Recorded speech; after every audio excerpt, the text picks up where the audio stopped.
to see Devin Thomas, number 5. I think one of the real difference makers in this game. Just had an outstanding season. Led the Big Ten in total yards as a receiver and a returner.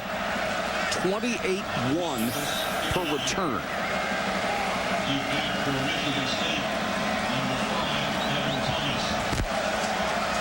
Doing a smart thing by stacking the 2 return guys, not showing which side he's going to be on. Thomas from the 4. Has a seam, broken tackle. 40. 50. His own man throwing him a block, slowed him down, and Thomas to the 18-yard line on the return. Jamie Silva, the All-American safety, saved a touchdown on a 78-yard return. Well, this guy has done it all season. A great returner. They stacked the returners, and Boston College ended up kicking right to him. Then no control on the coverage lanes for Boston College. Thomas never touched until he crossed the 50-yard line. Jamie Silva with a touchdown-saving tackle, but nobody near Devin Thomas all the way down inside the 20-yard line.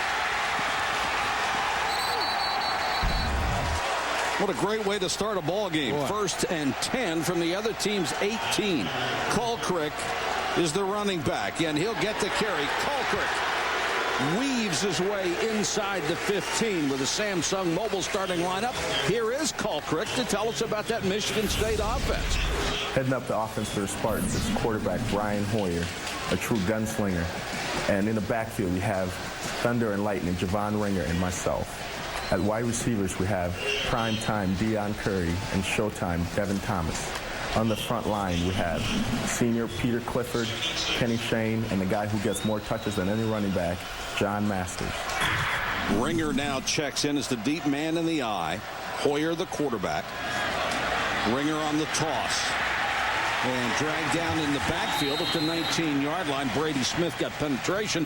To tell us about the Boston College defense, here's NBC's Tim Russert. For the Boston College defense, the big battleship on the line, 325-pound Lon Brace. At linebacker, the 4-star general, Jolan Dunbar. At safety, the Secretary of Defense, Jamie Hitman Silva. Florida's not a red state or a blue state. It is Eagle country. And Tim's son Luke goes to Boston College. He's a big Eagle fan. Hoyer thrown over the middle, wide open, touchdown. Hit his tight end, Kellen Davis, who found a seam down the middle and a perfect throw from Hoyer for 18 yards and a score.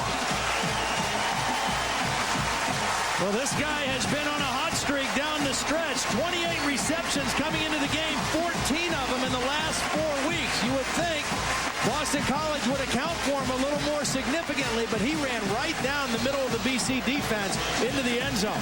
Kind of target you quarterbacks love, too. 6'6", 246. Brett Swenson with the point after.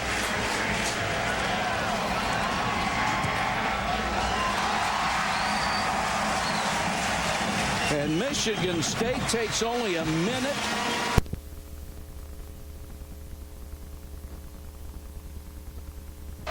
Been there every time I have. Collender, the running back. Tremendous pass receiver. 75 catches this year. He'll get a carry this time, and Michigan State swallows him up at the line for the Spartan defense. The introduction from safety Travis Key. Starting up front with the defensive line. We're led by senior defensive end, Irwin G-Ball Baldwin. Back to the linebacking core. We're led by senior middle linebacker, Caleb Baby Mad Dog Thornhill. And his understudy, freshman All-American Greg Jones. Back to the secondary. We're led by senior strong safety, our partner in crime, senior hairbanger, Nehemiah Ward. Matt Ryan goes to the shotgun with 2 tight ends.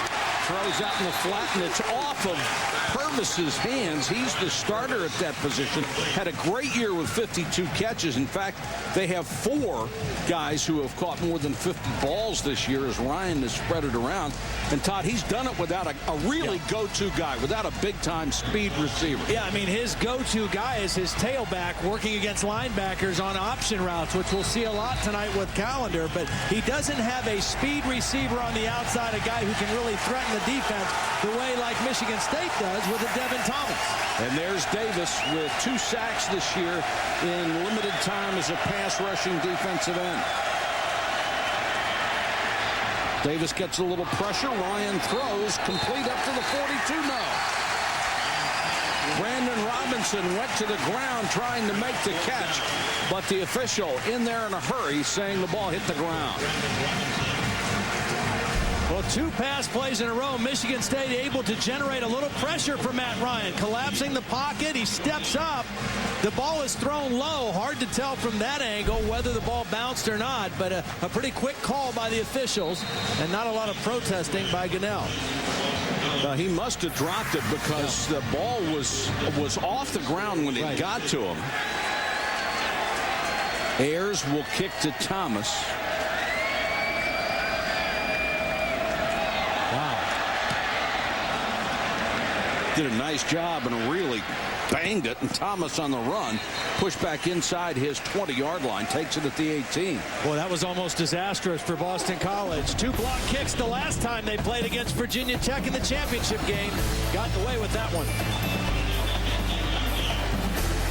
Football fans, be part of the action with Champs Sports Bowl Bingo. If you don't have a game card already, log on to champsports.com/bingo and print out yours now. Then stay tuned throughout this ACC Big Ten battle for your chance to win a new 2008 Mitsubishi Eclipse GT just by following the action. Watch for plays that match the ones on your Bowl Bingo card and cross out the boxes as you go. Get 5 in any direction or fill the card and you're good to enter the random drawing for the Eclipse GT. Or submit a non-bingo card to enter a second chance drawing for other prizes. So log on, print the card, and watch the action for your chance to drive off in style. The #1 car information website, Edmunds.com, presented Mazda with a little problem. They named not 1, but 5 different Mazdas to their editor's most wanted list. So how do you put all 5 on a pedestal? With one great event. Announcing Mazda's most wanted sales event. Don't miss 0.0% APR financing on the 08 Mazda 3, Mazda 6, CX-7, and CX-9. Learn about all the most wanted. This is USC, New Year's Day at 4:30 Eastern on ABC. ESPN's college football presentation of the Champs Sports Bowl is available on ESPN HD, presented by Pioneer Kuro HD TV. They're happy on the Michigan State sideline as they already lead in this game 7-0. Their season got off to a 4-0 start. Along the way, they became the first team to win 6 straight games at Notre Dame, but they lost 5 of the next 6 by a total of only 28 points. They won their next 2 to go to their first bowl game since 2003. Hoyer to throw again, incomplete. Wow. Looked like a lot of contact, and the flag comes in. Once again, they were throwing for Davis, and Joe Dunbar looked like he was all over.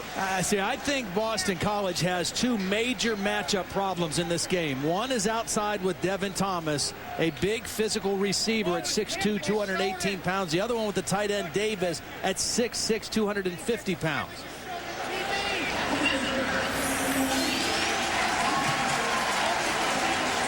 The strength of the Boston College defense is their linebacking core, and Joe Dunbar is the leader of that group, but I'm not sure they've seen many tight ends with this kind of ability to run. And you see Dunbar creating the collision as the ball's in the air, and that's pass interference.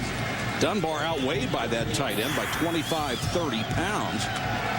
Ringer is in there with Pritchett, the blocking back. Almost all these blocking backs, by the way, converted linebackers, guys that probably played a lot of fullback in high school. They did not have a fullback in the previous offense. And Silva makes the tackle on Javon Ringer.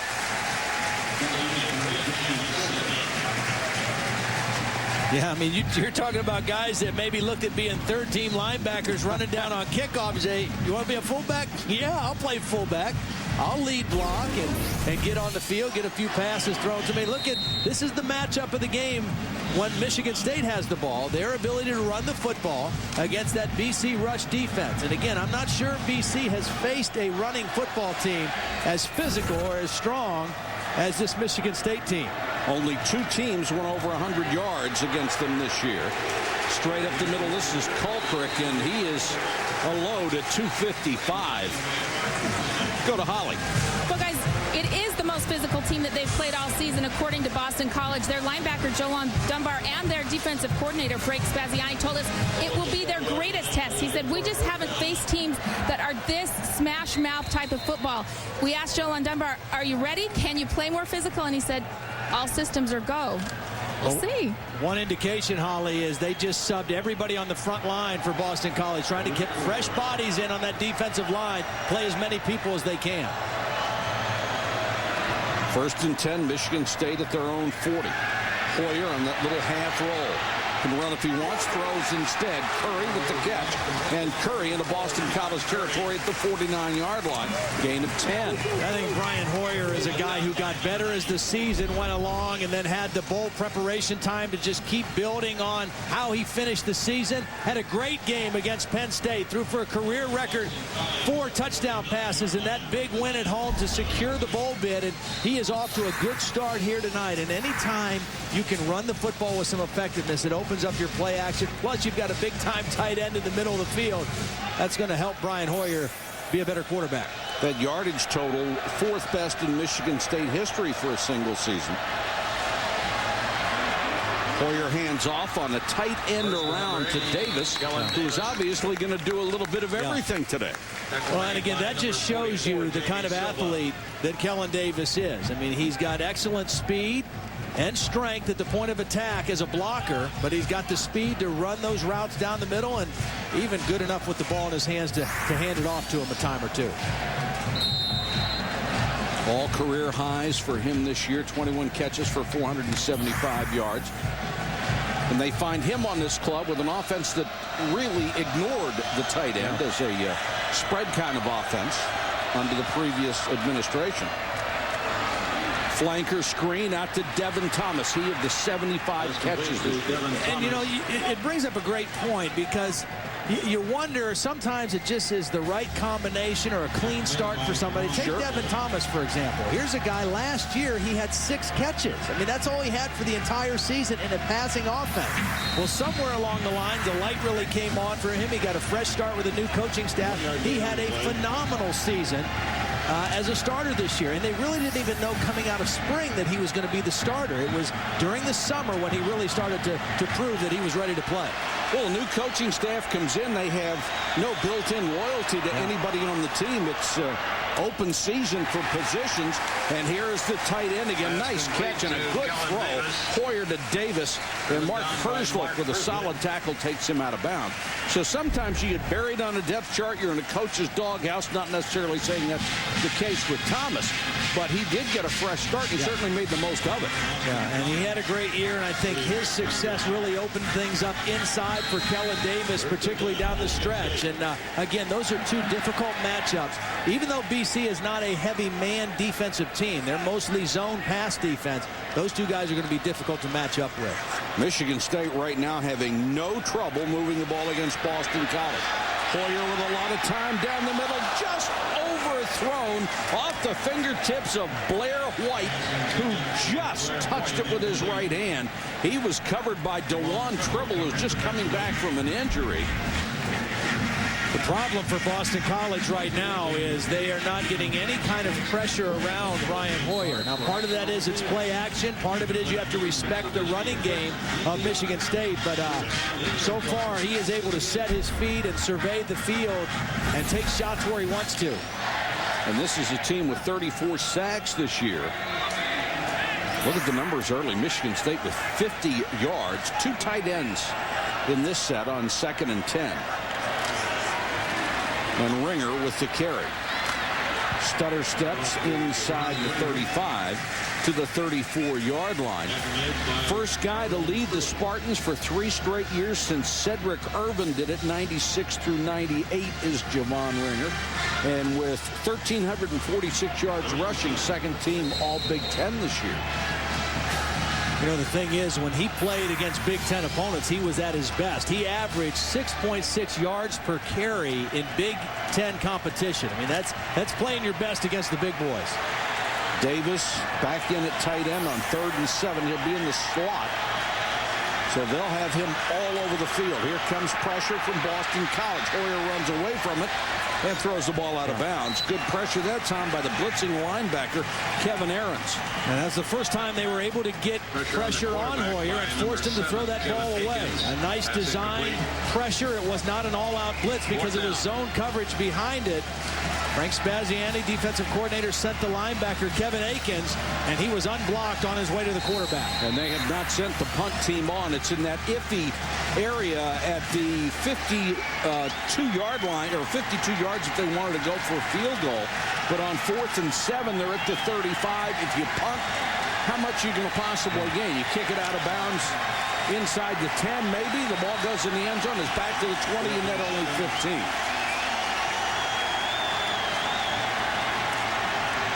Good protection for Hoyer. He throws for the tight end, incomplete. They want a flag, and they're not going to get it. Good coverage by Taji Morris, who had Kellen Davis. May have stopped him short of the first down, even if he makes the catch. Yeah, it was his own defense, and I think he did a nice job of timing when he came to the ball. So a good defensive stand by BC. So we're going to visit the land of... In college football, the Champs Sports Bowl is brought to you by Champs Sports, everything for the player and the fan. Champs Sports, where sport lives. And the 7-passenger Mazda CX-9, winner of the 2008 Motor Trend Sport Utility of the Year. Some of the Pop Warner action before. That's right. Yes, I'm tough. Wonder who taught him how to do a game face. Boston College takes over on downs from its own 35-yard line. Ryan hands it off. Hollander.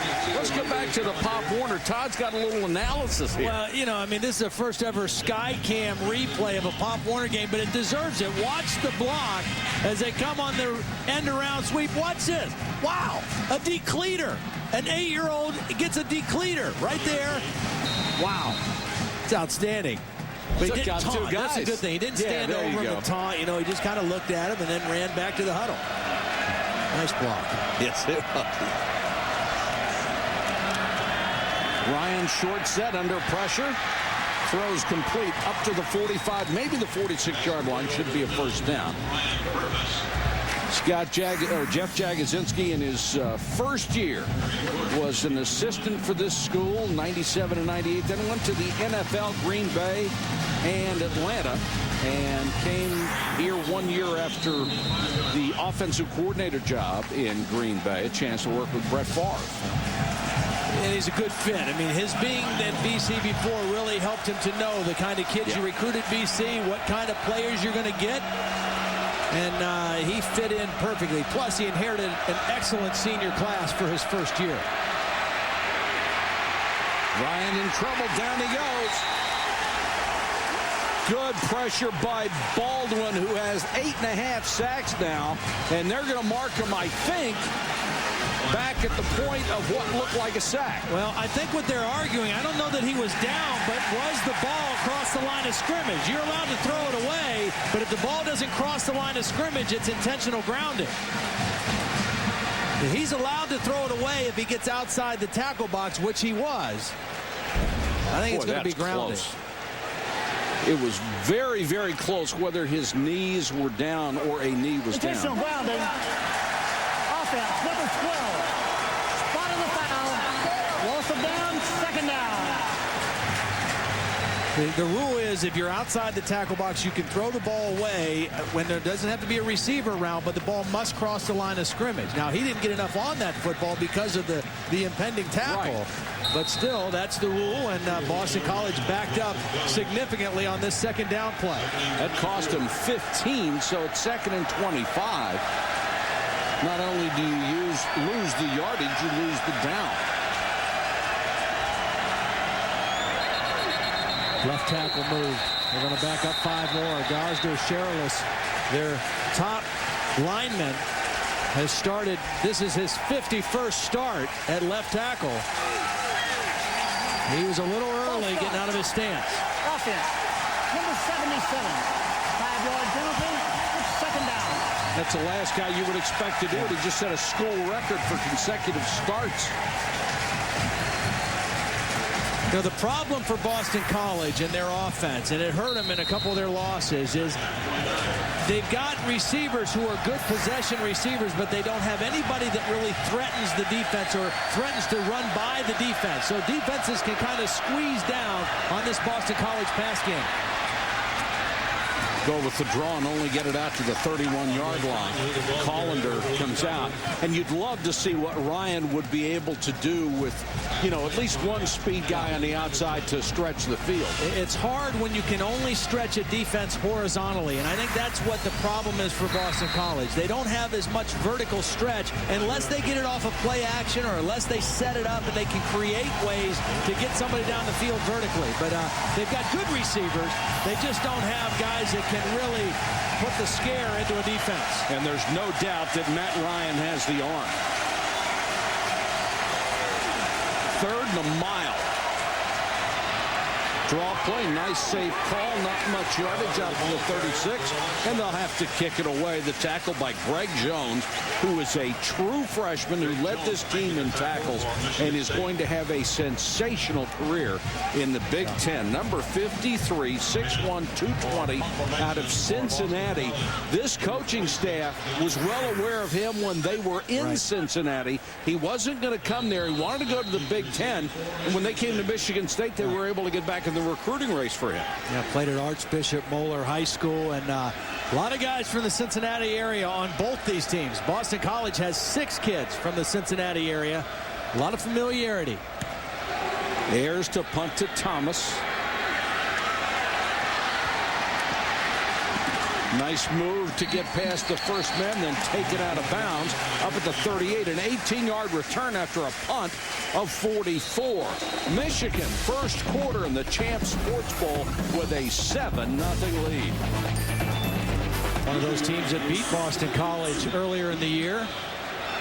Colquitt, nice change of direction. And the big guy rambling inside the 45-yard line. 17 yards. It's been an interesting bowl season so far. I was very impressed with the 2 quarterbacks in the Motor City Bowl. Curtis Painter of Purdue, 546 yards. Dan Lefevre, Central Michigan. That team played extremely well. They got blown out by Purdue earlier in the year. Howard Schnellenberger still undefeated in his bowl games. Takes Florida Atlantic to a win, and I'm not sure anybody played better down the stretch of the season this year than Jamal Charles at Texas. Yeah. I mean, he finished out his year in a big way. Ringer this time. Michigan State's offensive line so far appears to have had its way with that Boston College defensive front. Boston College's defensive line is not overly big, but they're active, they're smart, they play sound defense, and they free up their linebackers. But this Michigan State offensive line, you're right, they look good so far. And again, you can't emphasize enough what a switch this offense made. This was a spread offense under John L. Smith. And then all of a sudden with those players, Mark D'Antonio and his staff, and the offensive coordinator Don Treadwell said, you know what, we're going to be a power team. We're going to run some gap plays. And they've taken to it very well. Colquitt. And quite honestly, most guys fit one system or the other. Very rarely you're going to find, especially a whole group of people who can switch from one to another and be successful. Well, and the biggest thing I think it changes is it changes first with a mental attitude, because this offense now is put your hand on the ground and fire off the football and hit people, get into people quickly. You know, the spread offense running game is more two-point stance, more zone blocking, more reaching people. It's more of a finesse running. And so it's a much different mentality, and I think they've convinced this offensive line that that's the best way for them to win, and it's paid off. Their first bowl appearance after a 3-year drought. And they've rushed for over 200 yards a game doing it. Ringer, good cut to the outside. Ringer still on his feet. 25, 20, and pushed out of bounds. You know, these they moved the tight end that time. It was very successful. These two guys are a nice 1-2 punch.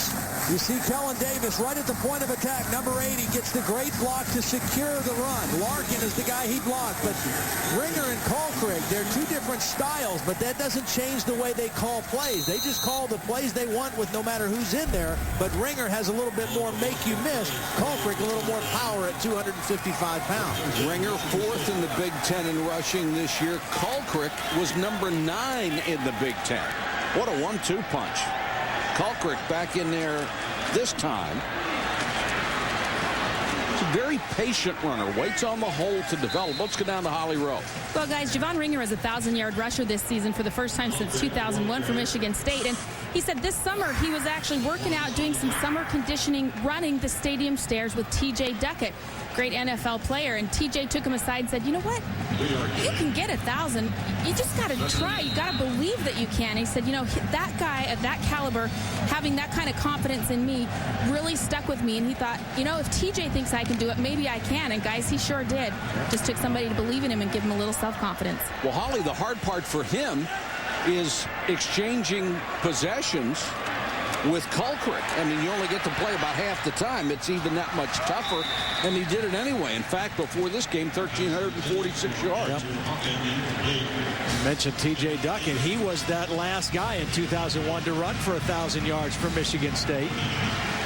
Von Ringer, they're a nice combination because they've got different styles. And, you know, in the last game to secure the bowl bid against Penn State, Colquitt was the big guy, 99 yards in that ball game. His last game in Michigan State Stadium.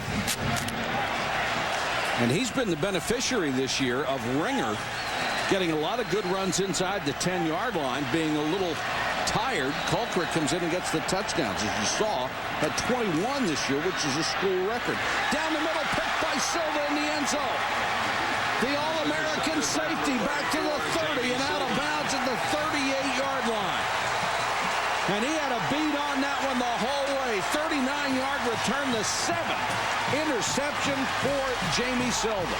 Yeah, and Brian Hoyer did not pick up Jamie Silva in his vision. He was looking at Devin Thomas the entire way. Devin Thomas, they put him in motion to try to free him up against the defense. Watch Jamie Silva just read the quarterback. It's a zone defense. He drops back. His eyes are on the quarterback, and as soon as that ball is thrown, he breaks in front of Devin Thomas. That's his 7th interception of the season, and this guy is a football player. I mean, he may be not the biggest or the fastest, but that's why he was a Thorpe finalist. Well, you may not have to find where every safety is, but you better find out where Jamie Silva is.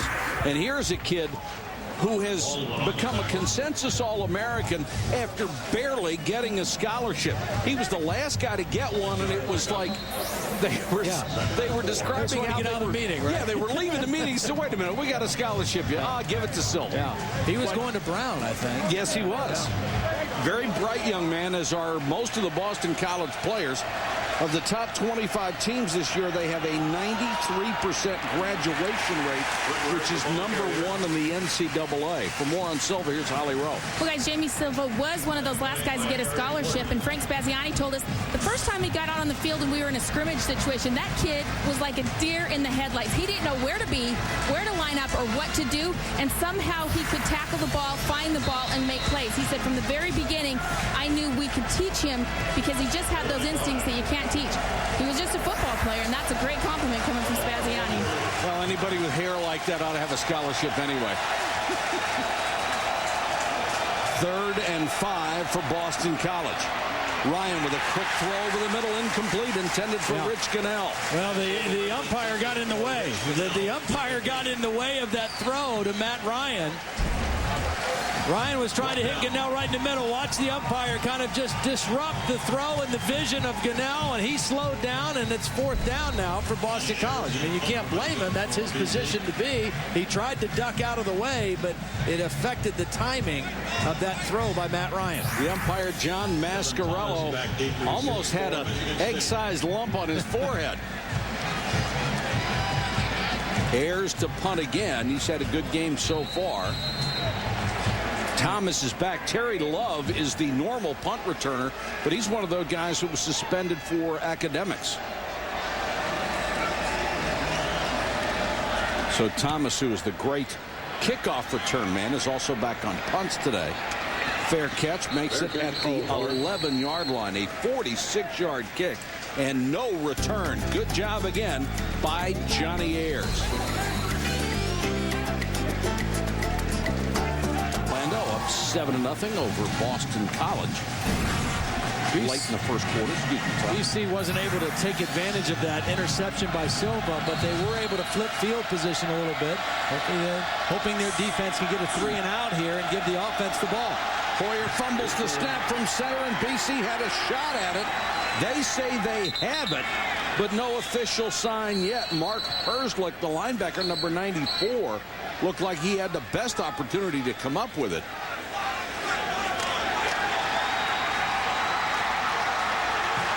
And they have it. Herzlich did get it. John Masters is the center, number 54, and this ball never was cleanly exchanged.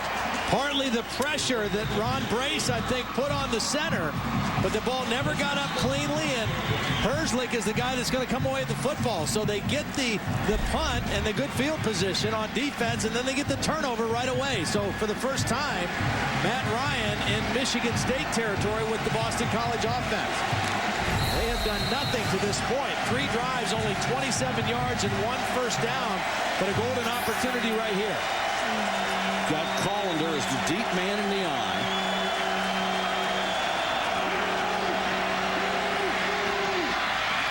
Throws over the middle, that time to Whitworth, and Whitworth taken down by Thornhill. Here's Holly. Guys, the Boston College offensive line has been over here just getting ripped by their offensive line coach for not doing a good job. And Matt Ryan, sensing that, came over, could see the guys were down, and went along and talked to his wide receivers and his offensive line and said, hey, we're going to get something going right here. Your protection has been great. It's been my bad. My bad, guys. You're doing a great job. We're going to get it going. Said by a quarterback who doesn't want to get knocked down anymore, right? Keep them happy. Keep them encouraged. Don't let them get their heads down. Michigan State shows blitz. Here they come. Ryan over the middle. Complete down to the 1-yard line. Gunnell. And that's very close to a first down, maybe just a foot short. Brandon Long was involved. This is where you see what Matt Ryan does. He sees this blitzing linebacker, so he knows he's got to get rid of the football. He also knows where he's going to go with the football. He gets it out of his hands. Gunnell catches it right in the middle of the field, almost gets it into the end zone. That's why Matt Ryan has only been sacked 19 times this year for as much as they throw it. He gets rid of the football. To the goal line.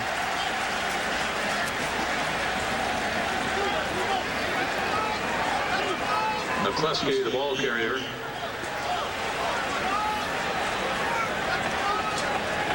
McCluskey, the fullback, with a rare carry, only his 8th of the season. Well, they only needed 1 to get a first down. We put him first and goal on the 1, and that's, it appears, it looks like they're going to bring it in and measure it. And if the chains are right on the sideline, they were at the 1-yard line, and he's inside that. Well, the good news for Boston College, when we talked to Steve Logan, you talk about how difficult it is to throw the football when you're inside the 10-yard line. Well, they had a first down outside of the 10, and so they were able to get another first down, which they did right here. So that's a much better situation than having a first and goal from the 10 or less. Steve Logan right there. The play caller was the former head coach at East Carolina. Jeff Jagodzinski was his offensive line coach there. Steve Logan spent the last 3 years coaching in NFL Europe. Wasn't going to get back into college coaching, but it was the right fit with Jeff Jagodzinski. First and goal. Ryan with a play fake, throws wide open. Touchdown as he hits his tight end, John Lloyd. Ryan was able to buy some time and avoid the sack so he could get the touchdown. That's exactly the perfect way to describe it. He's not the most agile or mobile guy, but he knows how to buy himself some extra time. He just kept drifting away from the pressure, waiting for his receiver to uncover, and then getting his feet set up just enough to make that throw for the touchdown.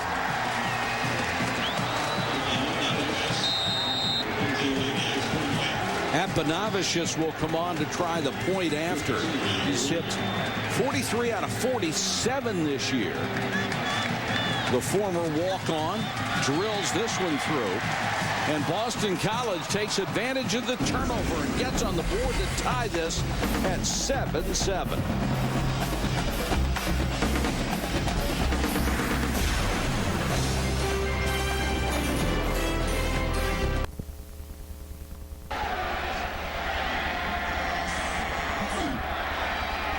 Devin Thomas on the return.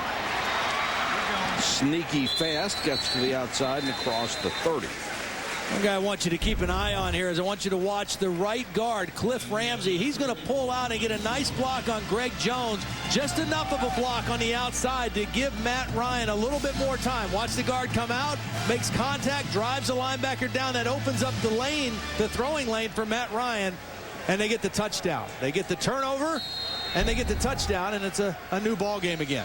And if he doesn't get out there, Matt Ryan doesn't have a chance to throw that ball at all. Greg Jones is very quick, and he was in the right position coming up the field.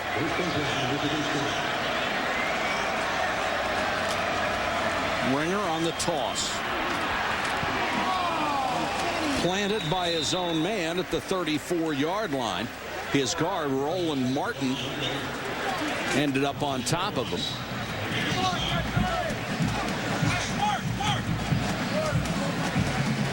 And they will let the clock run down. We'll be facing a 2nd and 6 for Michigan State when we come back to the Champs Sports Bowl. We have played one full quarter in Orlando, and it's 7-7.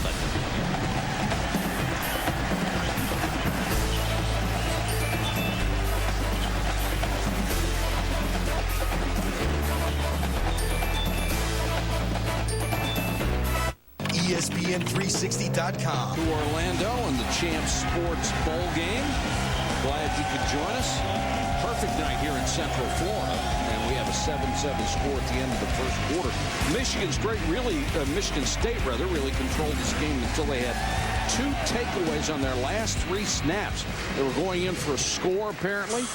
Pass interception in the end zone. Then they turned the ball over and gave Boston College great field position for their first score.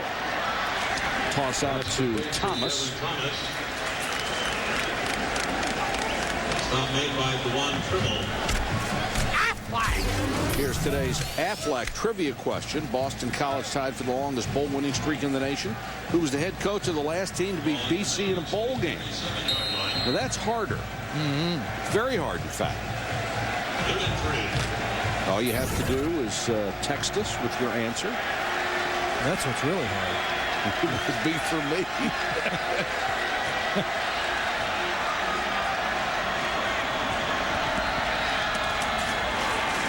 And that will be a first down for Michigan State. They have moved the ball very, very well. Hoyer has made only that one mistake. Well, I mean, he threw the interception to Silva, and then they had the bobbled snap. You don't know if it was the quarterback or the center, but that was really the costly one. They overcame the interception, but the fumbled snap deep in their own territory led directly to Boston College's tying touchdown. But you're right, they have moved the football both on the ground and through the air. Ringer, the tailback, on 1st and 10, and he'll get the carry. Not much up the middle, maybe a yard before he's shoved back.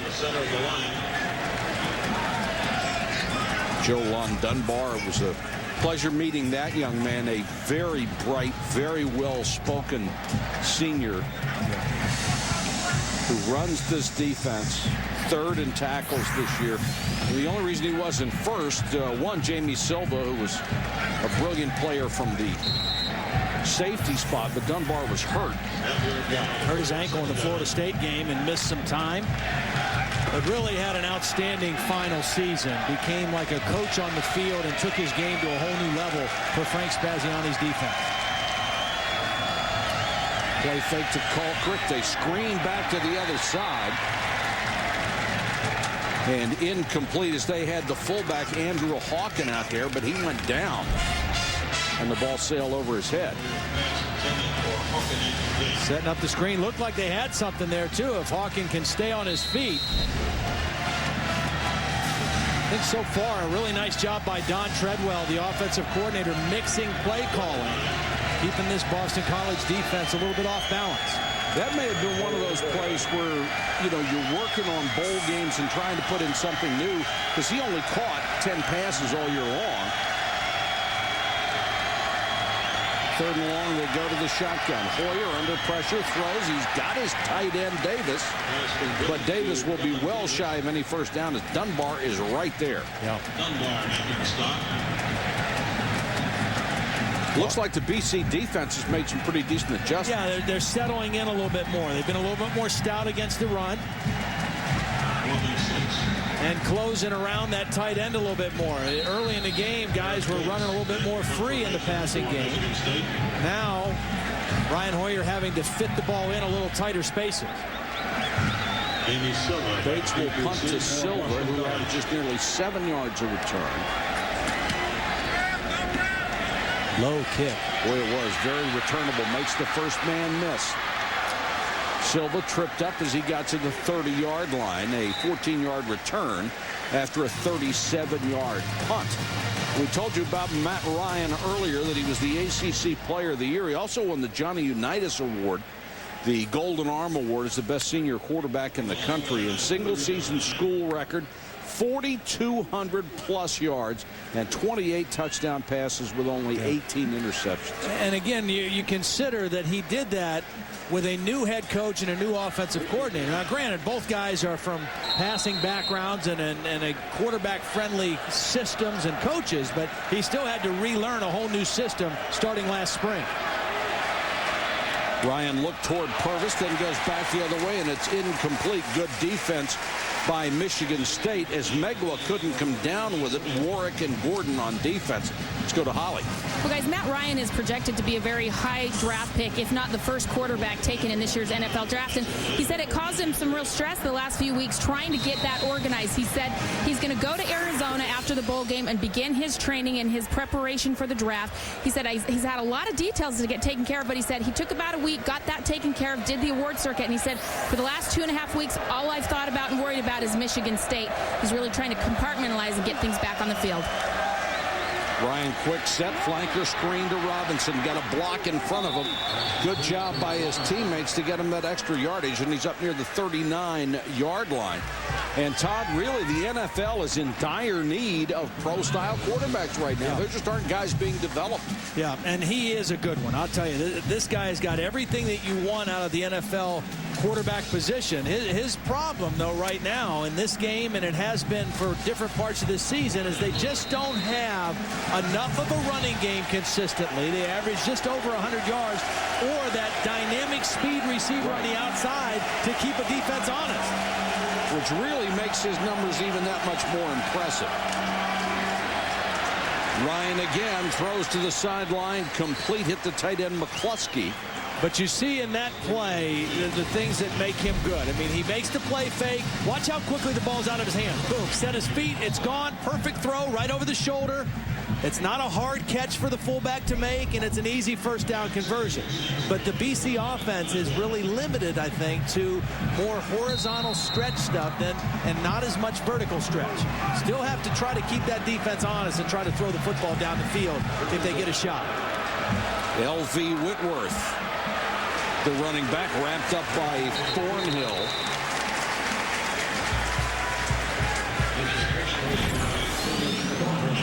Ryan's dad, Michael, also the name of his older brother, who was also a quarterback. Kind of an interesting look, the green hat. I'm just curious why he chose the green. Boston College's colors, maroon and gold. Maybe the Irish, maybe the Boston, maybe so his son can find his dad if he looks into the stands in the middle of the BC section, a green hat. Maybe we can find him. TV camera. That's right. 2nd and 11. Ryan on the half roll. He'll keep it across midfield. Goes down at the 41. Now he slid and was hit anyway. Gets to the 40-yard Let's line. go to... I'm sorry. Boston College and Michigan State tied at 7. We're at the Citrus Bowl Stadium for the Champs Sports Bowl. Glad you can join us. And Boston College trying to win its 8th straight bowl game. Well, that was the one play so far where they tried to get the ball down the field. They were looking play action to throw the ball to Gunnell, crossing back the other way. But Matt Ryan saw a lot of green grass in front of him and showed a little bit of running ability to get another first down. Well, let's not get carried away. He ran it okay. Whitworth swallowed up at the line of scrimmage. Good play by Davis Clark, who came up from the corner spot. Now, you don't have to run the ball a lot as a quarterback. I mean, in a system like this. But you've got to be able to run it enough to elude pressure and be quick enough in the pocket to buy time. And also, if a defense just commits themselves to covering everybody and only rushing 4 and they leave you lanes, you got to be able to tuck it and get what you can get. Pick up a couple first downs that way. And he's good enough to do that. 2nd and 10. Here comes the blitz. Incomplete. He had Whitworth out there, got it to him in a flat, but Whitworth couldn't hold on, and a good defensive job by Tabachnik. The linebacker, number 42, was out there in coverage. The reason Matt Ryan has to throw so many throws like this off his back foot is because they know if you bring more than 5 guys, you'll get a free rusher against Boston College, because the Boston College offense is based around getting 5 guys out in every pattern, releasing their backs. They don't keep backs in to help block very often. That was the catch Whitworth had to make. Usually they're throwing the ball out of the backfield to Collender and not Whitworth. He has 5 times as many catches. 3-man rush this time. Ryan over the middle, and this one is caught for a first down with a perfect strike to Jarvis. He's horse-collared but held on as Warwick was right there. Nice throw by Ryan. A nice throw and a nice pocket provided. This time they keep Whitworth in momentarily before releasing him. And Ryan able to stand right in that pocket with his 6'6" frame and see the middle of the field and deliver the strike to Jarvis. Boy, that's a nice throw.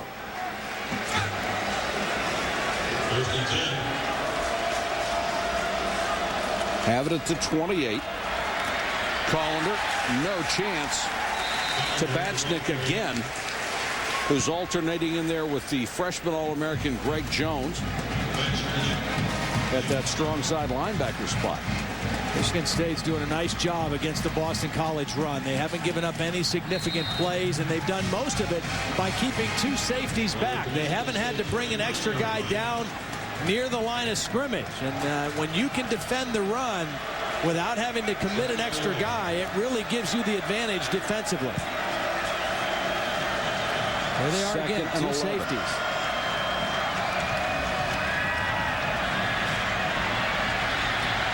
Ryan with plenty of time to throw. End zone. Touchdown. Gunnell made the catch, and that was because Ryan had all day to let a receiver come free. Gunnell with his 6th touchdown catch of the year. And it wasn't the route. It was an adjustment to the route by Gunnell.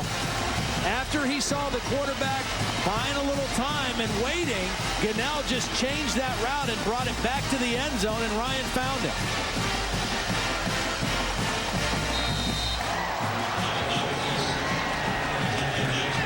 70-yard drive capped off by the scoring strike. And Ryan now with 30 touchdown passes this year. BC on top by a touchdown.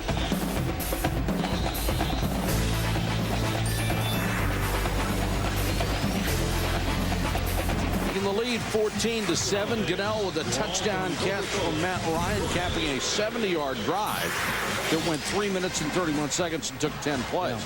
And Matt Ryan spreading the football around. Steve Logan, the offensive coordinator, said, you know what?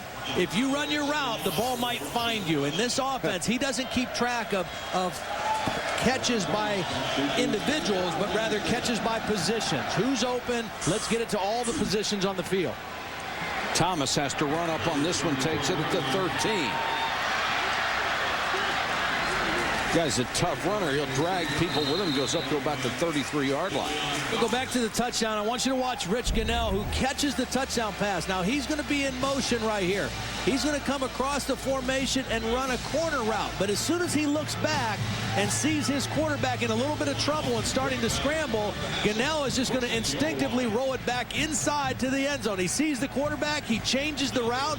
Matt Ryan sees him and throws a perfect throw for the touchdown. That's good communication, non-verbal communication between a wide receiver and the quarterback. And pretty decent coverage to beat as well. Took a great throw. So now Michigan State, which had dominated the early part of the game, trying to get something started again. Ringer shaking tackles as he goes. Finally stopped by Demik Scafé, number 55, who was chasing the play from behind. I think Michigan State's got to stay with what they do, and that is run the football first and foremost, and then get some play action. Find a way to get the ball, maybe take a shot down the field for Devin Thomas, and keep working their tight end, Kellen Davis, in the middle. Hoyer gives it off to Ringer on the delay, and Ringer is slammed to the ground at the 39-yard line. That was a nice play by Roderick Rollins. Cornerback number 20 held his ground on the outside and just forced that ball back inside.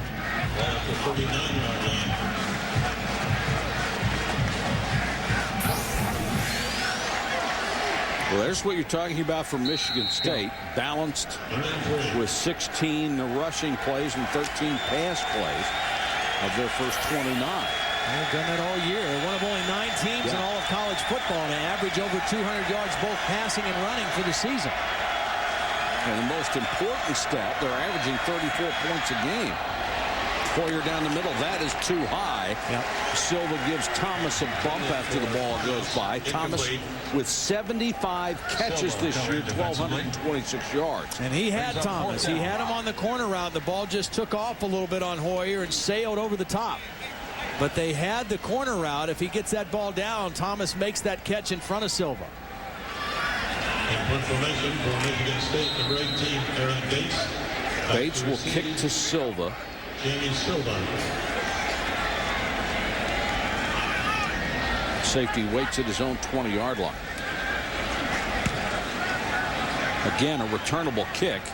Silva says get away from it. Now takes it on the first bounce and brought down in his tracks. 4-yard return after a 45-yard punt. Good job by Ryan Allison down on special teams. Back in a moment. It happens in every game. One moment, one play changes everything. 4th and 12. Boy, lays it up. Pro with the catch. That's a Pontiac game. ESPN College Football, the Champs Sports Bowl, is brought to you by Champs Sports, everything for the player and the fan. Champs Sports, where sport lives. Aflac, ask about it at work. And Pontiac. Vote now for the Pontiac game-changing performance of the year at ESPN.com. Keyword Pontiac. You can live your Disney vacation dreams during the Year of a Million Dreams celebration at Walt Disney World Resort right here in Florida as it continues through 2008. Experience all the new magic happening at a place where dreams come true. And they have that suite in Cinderella's castle built for Walt Disney that you can win the right to stay in. That is so cool. Ryan throwing to his left, throwing back over the middle, complete, and then drop. Wow, what a throw, though. I mean, this is such an uncommon throw. It's a right-handed quarterback on a bootleg left, throwing back across his body to the right and throwing it on the spot.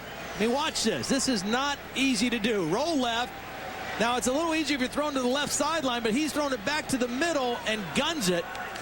I mean, that was a beautiful throw. That was Elway-esque. Yeah. He's the only other person I can ever remember seeing do that and have something on it. And Megwa just dropped it as Weaver was there trying to rip it away from him at the very end. I mean, give Weaver credit for not giving up and scrapping at the end of the play and ripping it out, but that was a phenomenal throw. Blitz coming. It's one of the reasons you don't blitz him. He gets rid of the ball so quick. Gunnell made that catch. Let's go to Holly.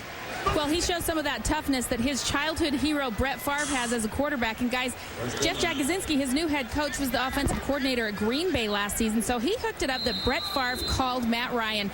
Matt said, I got this message in this slow southern drawl. This guy's like, hey, Matt, this is Brett. And he said, Brett who? And then he starts talking and he realizes it's Brett Favre. And he said, I was running around my girlfriend's apartment like, oh my gosh, it's Brett Favre on my phone. He said they've been trading phone messages, but how cool is that? Oh, that's great. You can only imagine what a thrill that must be.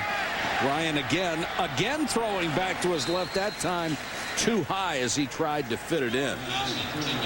You can help decide the Pontiac game-changing performance of the year. You can vote at ESPN.com. Search Pontiac to determine which school will win the $100,000 General Scholarship Fund contribution courtesy of Pontiac. Here are your options. Appalachian State in the first game of the year, the blocked field goal that won it.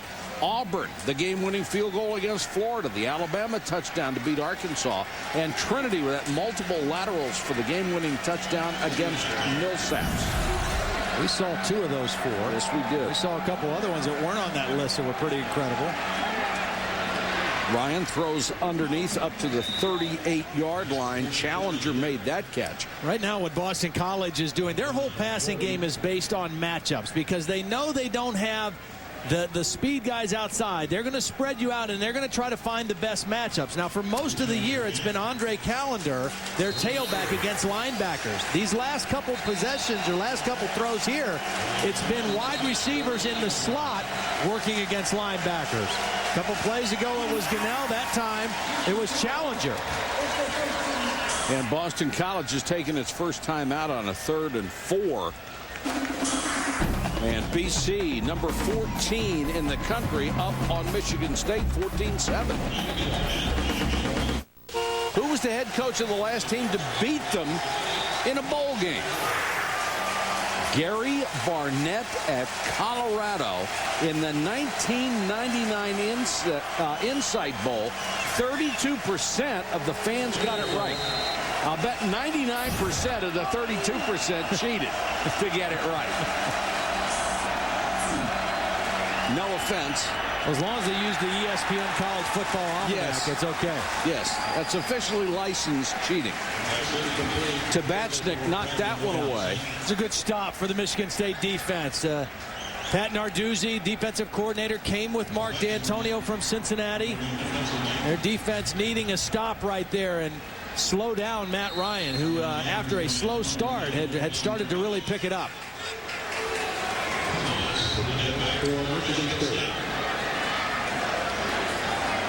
Thomas will drop back to his own 20 for Ayers' punt.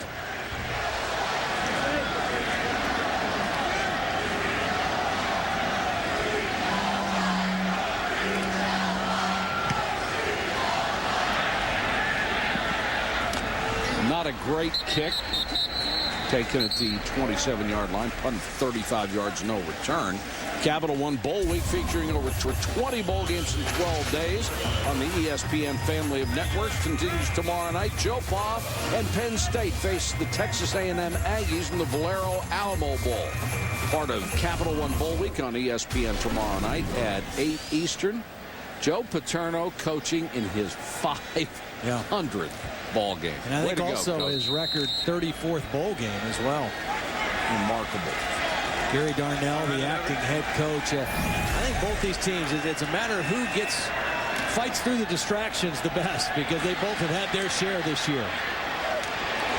Hoyer throws to the sideline. It's a little contact right at the point of The throw, and it's incomplete. Devin Thomas was the intended receiver, and Tribble, who was really a bonus for him coming back to play in this ball game. Very good corner. Yeah. Had a knee injury, missed the last 2 games of the regular season, the ACC championship game, and he was really one of their key leaders on this defense. Another one of those seniors. Guy out of Cincinnati, Ohio, played at North College Hill High School. And he's the guy that plays the field corner, the wide side of the field. The toss to Colcrick, and the 255-pounder turned the corner and got it out near the 32-yard line. McLaughlin on the tackle. Just back to that Valero Alamo Bowl real quick. You know, Penn State had a chance. They were hoping for a New Year's Day Bowl and a potential 10-win season. They went into East Lansing the last game of the year. That was a huge win for Michigan State because at 6-6, good chance Michigan State doesn't get a bowl bid. They won that game. They were down 17 points in that football game and came back for Mark D'Antonio and won and secured their spot here in Orlando. And Kellen Davis had a huge game in that one, over 100 yards. Incomplete pass to Blair White, the second time they have thrown to that young man. Caught only 3 passes during the regular season.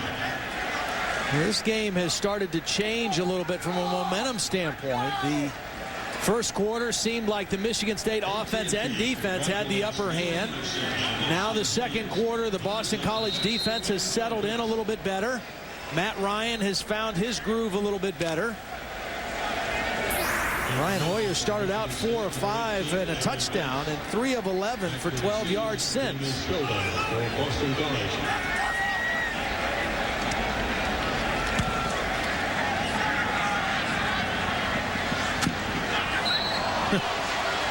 Silva trying to hand out a little hit punishment. Somebody. Yes, he does. Yeah, he just wants to hit somebody every play he can. This used to be called the CarQuest Bowl back in '94, and Glenn Foley had a huge day, setting a then bowl record 391 passing yards and 3 touchdowns, earned the MVP of this game, and Boston College easily defeated the Virginia Cavaliers 31-13. A side note of interest to ESPN and ABC employees, our producer Bo Garrett met his bride Tara at this game, something that they will, or at least Bo will always remember fondly. Says something about our business, though, that they would meet at a bowl game, doesn't it?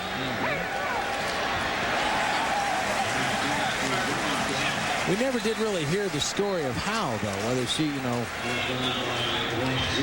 was she selling Cokes in the stadium or what? I mean, we didn't really hear just how that happened. But could have involved a restraining order.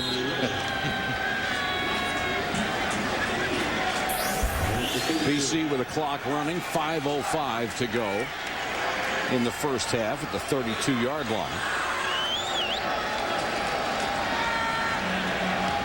Ryan throws underneath, couldn't get it to his tight end Purvis, and Michigan State playing some solid pass defense from its linebackers. Tabachnik got a hand on that one. See, the key for Michigan State is right now, as long as they can continue to play 2 guys here, that means they don't respect the Boston College running game enough to commit an extra guy. That allows them to play more combination pass coverages. That time Tabachnik, excellent position on the tight end, but as long as they can keep 2 safeties back there and feel confident that they can defend the run, then they can do a little bit more creative things in their pass coverage. Since Ryan threw that touchdown pass, he's only hit 3 of his last 7 for 18 yards. Here comes the blitz. Trying to run away from it, and he can't.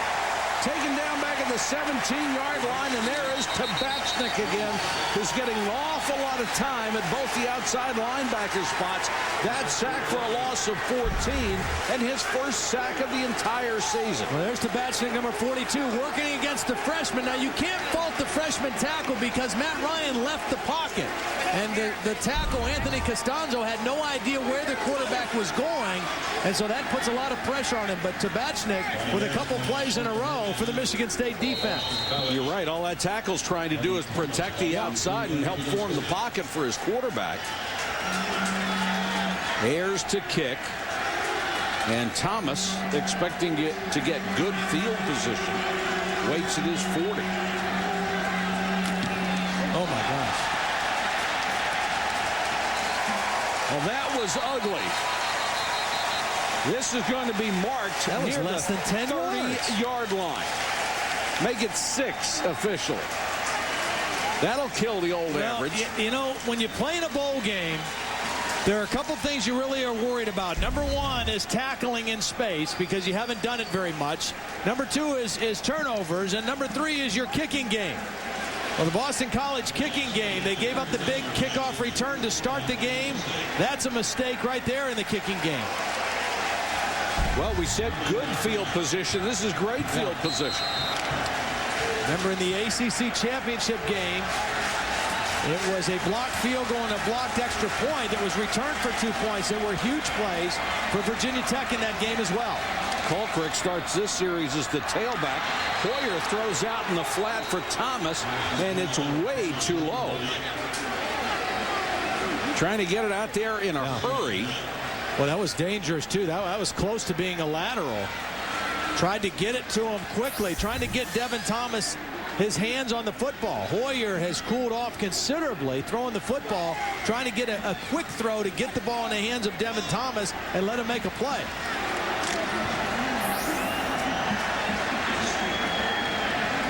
Thomas with only 2 catches so far and only 5 yards to show for it. He's isolated on the near side this time. Colquitt on 2nd and 10 on the draw. Bulling his way to the 22-yard line. They need to reach the 20 for a first down. Dunbar made the tackle. Here's Holly. Well, it's been a well-told story, but for those of you who don't know, J.U. Colquitt, just an amazing story. As an 8-year-old boy, was in war-torn Liberia, grew up there. His father was a presidential aide, and when revolution hit that country, he had to run for his life. The kids would often have to run and escape people who were trying to find their family. His mom was finally able to bring him here to the United States when he was 8 years old, but he said, you know, that desperate feeling of running for your life has really helped me as a running back. When you have to find an opening and there's not one there, you have to, or the bad guys get you. Well, these are just football players. I mean, he was facing some real bad guys. I'll tell you, he's a pleasant young man, too, though. I mean, he's always smiling. He's a very articulate young guy. And we were at the Michigan State practice earlier this week, and Mark D'Antonio started about the 2nd week of the year playing music, very loud music through the entire practice. Has a DJ over in the corner playing the music, and J.U. Colquitt danced just about whenever he wasn't on the field running the ball or in a play, he was dancing, either out there or on the sideline. Very engaging young man. About 1.5 yards shy of a first down, so they will go for the field goal with Brett Swenson, who's only hit 13 out of 20 this year. He'll try this one from 38 yards.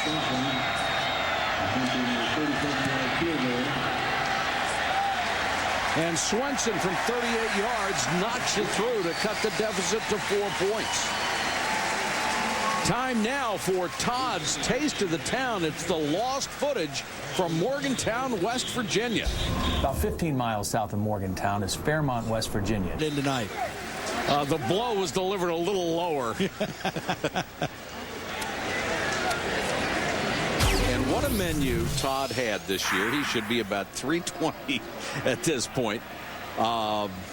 Catfish and hush pup. The bacon cheddar burger.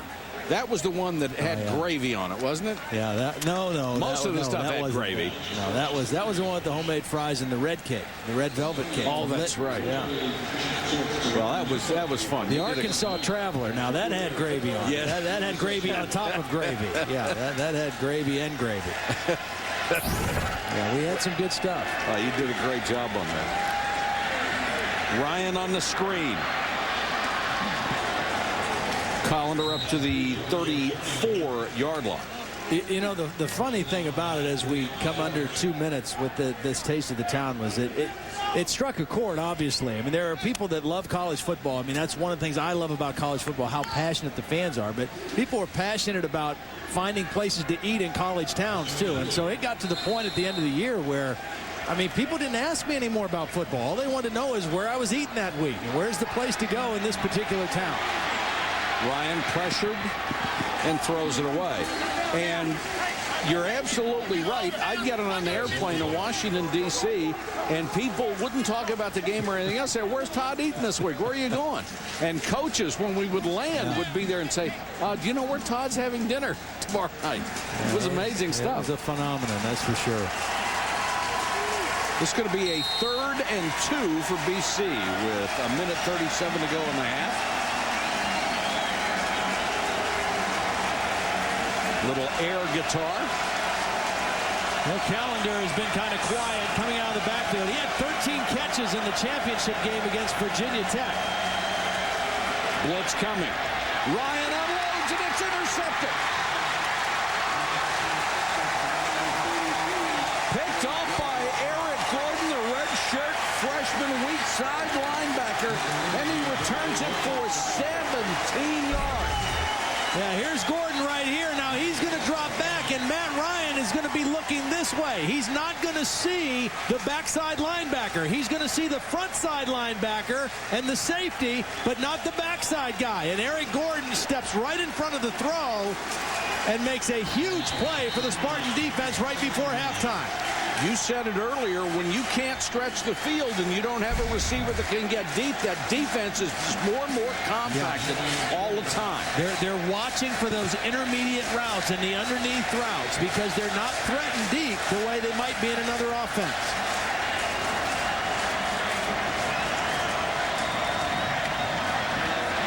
Hoyer wants it on the first play. He's picked off. Silva was right there. He scared it. Second pick. Yeah. Silva is such an instinctive football player. I mean, there's no other way about it. Brian Hoyer, who's been struggling in the second quarter, knew he was going to Kellen Davis the whole way. He stares it down, and Silva knew right where the ball was going as well and stepped right in front for the interception. That's just pure instincts and a guy who knows how to get to the football. Davis, the only guy that Hoyer was looking at, and Silva picked him clean.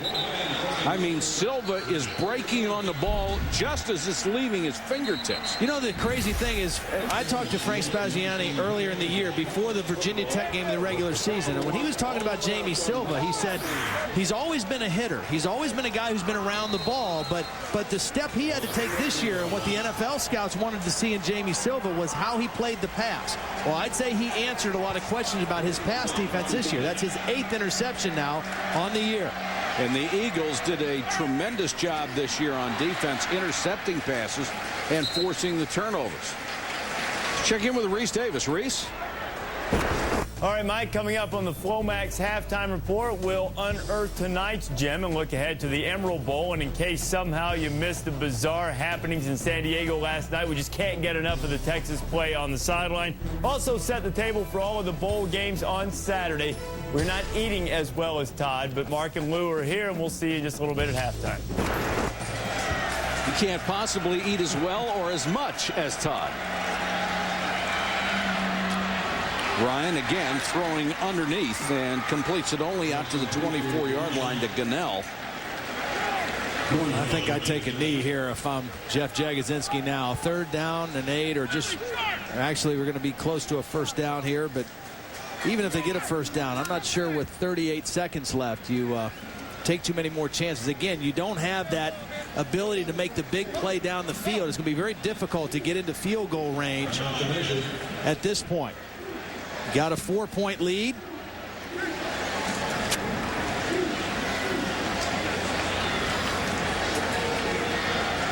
Boy, I'm impressed with Jamie Silva. He is a fun football player to watch. A guy who loves the game.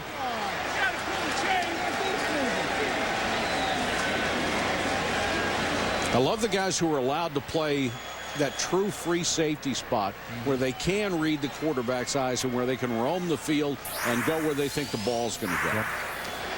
Played at East Providence High School in Rhode Island. Was an outstanding high school football player. But as you mentioned earlier, was the last scholarship given in his class to Boston College. And if he doesn't get that, he's going somewhere much smaller. Conservative call here. They go on the draw out to about the 29-yard line, and the clock will continue to run at 20 seconds to go. And Boston College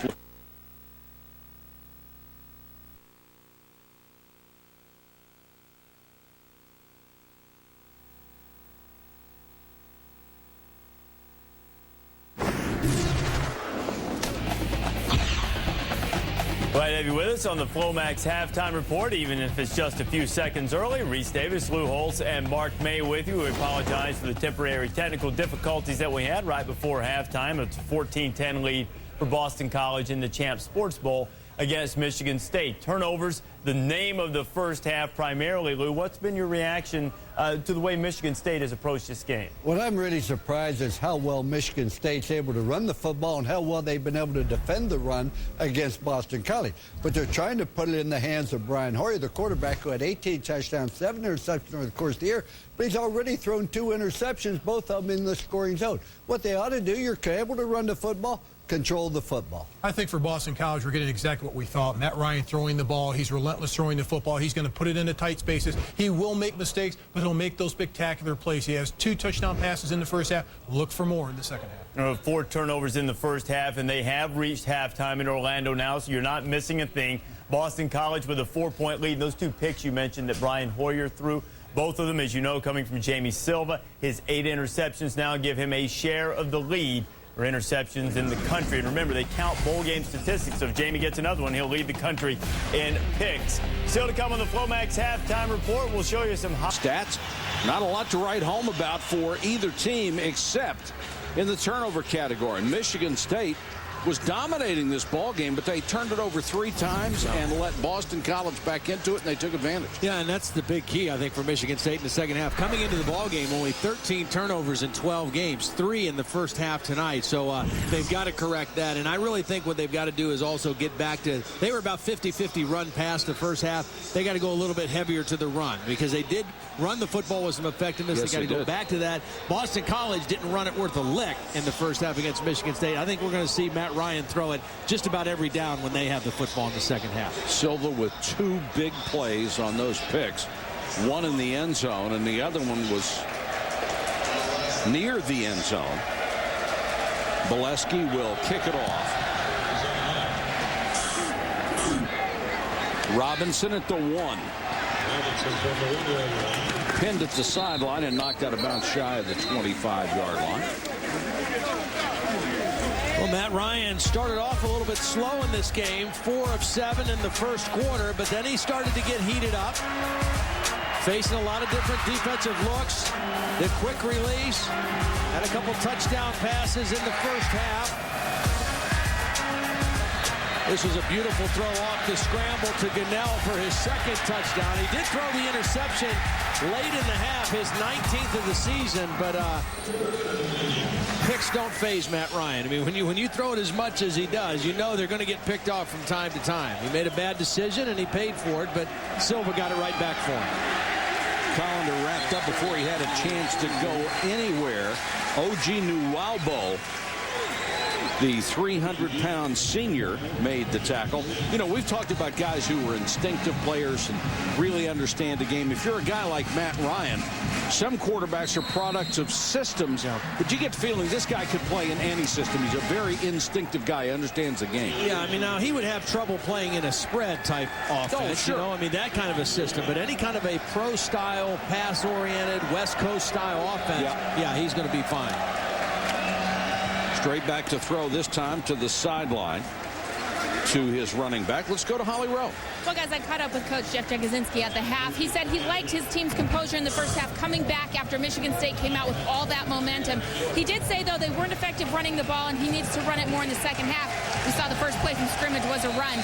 Now, for Mark D'Antonio, he was concerned about how fresh his team would be. They've been off for 40 days. He said he asked them at the half, and they all said, Coach, we're good. They played 40 plays on offense, 40 plays on defense. He said, I like where we're at right now. We just got to run the football better. All right, Holly, thanks very much. 3rd and 7. And Ryan will go to the shotgun. Michigan State will come with 3, and they'll blow the play dead. Yeah, movement by the right tackle, Anthony Costanzo, the freshman. Ball start, offense, number 74. It'll be a 5-yard penalty, 3rd down.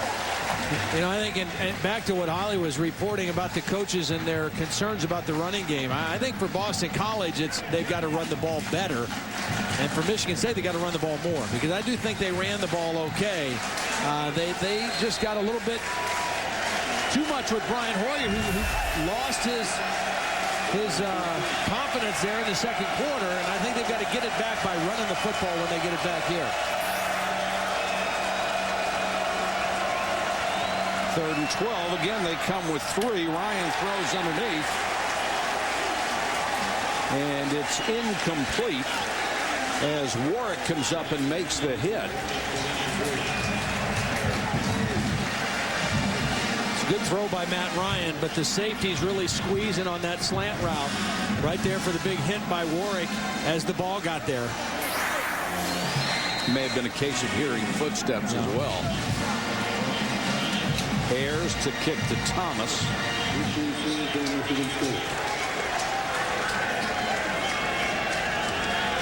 Ayers had that horrible punt near the end of the first half. But a very good athlete gets this one out of there. Good kick, good coverage. Outstanding coverage and a good tackle by Robert Francois. Return of 1 after a punt of 41. 39-yard punt, no return. Hoyer got off to a great start in this ball game. Hit his first 4, including a touchdown pass, but only 3 of his last 14. Again, he's a guy that saw him play in high school, played for a great high school football program in Ohio. Cleveland, St. Ignatius, Chuck Kyle, the head coach there. In fact, his starting defensive end for BC, Jim Ramella, number 86, also was a teammate at St. Ignatius. Ringer, the tailback, he'll get the toss.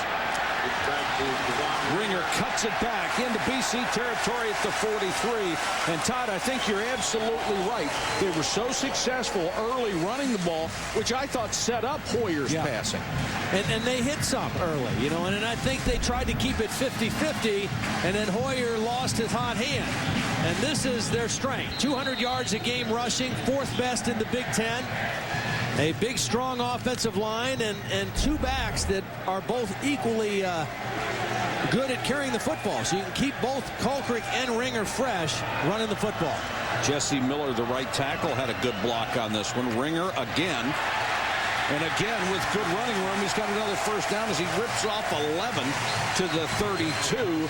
Kenny Shane, the left guard, pulled out in front and got a good block. Well, this is a little bit more like a spread type play out of the shotgun, a shotgun run. Nice job of Ringer just waiting in there and hanging behind his blockers. Has a tendency to get lost in there at 5'9", behind some big offensive linemen. And look at the running back advantage for the Spartans. Colcrick and Ringer have racked up 110 yards. Direct snap this time. Why not? Yeah, why not is right. At this point, the way it's working, just feed him. And Javon Ringer has gone for 17, 11, and 14 on the first 3 plays for Michigan State. Yeah, not much deception here. Snap the ball to 23, and then just let him run. Gets a nice block by Jeff McPherson, number 35, the fullback. And Jesse Miller, the right tackle, one of the anchors on that offensive line. 3 plays, 3 good runs. One of those Darren McFadden direct snaps. Colcrick will give Ringer a breather here, but not the defense because he can do it too. Colcrick, nice head fake. Boy, he turned absolutely nothing into 4 yards. And nothing. And when he hesitated, I thought he made a mistake because he doesn't have quite the same burst to the outside that Ringer has. But he still was able to get his shoulders turned upfield. I thought when he started to go east and west here, he was making a mistake, but he quickly righted the ship, got going north and south, and turned it into a positive gain. Took it down to the 13-yard line, 2nd and 5. Michigan State is in 2 tight ends, 1 back, 2 wide receivers. I mean, this is balances out the defense and just says we're coming right at you. Colcrick again tripped over his own blocker, the center, John Masters, as he tried to cut back toward the right side. And so far, the only one successful at stopping the Michigan State running back has been the offensive center. And that'll get Ringer back in on 3rd and 5. Ringer much better as a third down back with 34 catches on the year. Colquitt only 4 out of the backfield. Now they spread the field a little more.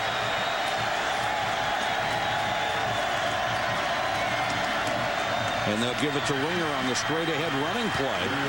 Needed to reach the 8-yard line for a first down. They'll mark him just inside the 10. So here's a decision for Mark D'Antonio. They have run the ball very well on this drive. Do you try to run it on fourth down, or do you go for a No, I think you kick it. Pretty easy field goal. Yeah, if you don't have it, I think you kick the football. It doesn't look like they're going to kick, though. I mean, we just started the third quarter.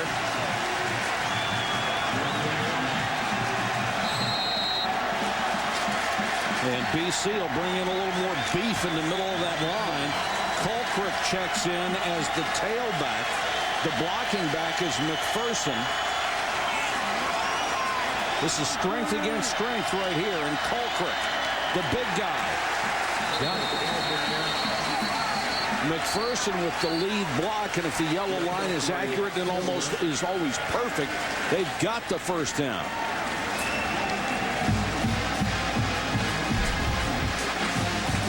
He wants a timeout. Mark D'Antonio right before the play. I think he was having some second thoughts about whether to kick and take the points here or whether to go for it. I didn't want it anyway. Yeah, well, we'll see. Looked like he got it half the length of a football, man. I understand you have momentum and that you've had a nice drive and that you've run the football well. And it worked out. I think I would have taken the field goal and made it a one-point game at that point. Let's go to Holly. Well, when I was talking to Mark D'Antonio at the half of Michigan State, he said, we've gotten in the red zone and we haven't been able to convert. That's our biggest problem in this football game. So I wasn't surprised at all that he went for it there, because at halftime he was so irritated, and you could just see from the look on his face, he's got that kind of biting his bottom lip, that he was going for that. Well, 4th and 1 is usually a test of wills, and I thought they might go for it because he'd been so successful. But I also have to agree with Todd that you've got to go for the chip shot field goal. Here's Ringer again, direct snap. Hoyer is out as a wide receiver.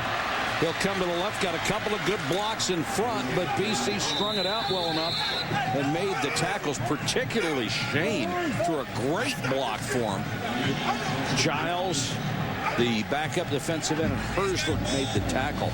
There's a great story about Giles, number 52, the defensive end. In his first collegiate game last year, his aunt was in a hospital that didn't have ESPN, and her boss paid for the hospital to install the satellite so that they could get ESPN. I mean, what kind of hospital do you go to that doesn't have ESPN? How are you going to heal? That's right. Without ESPN? Come on.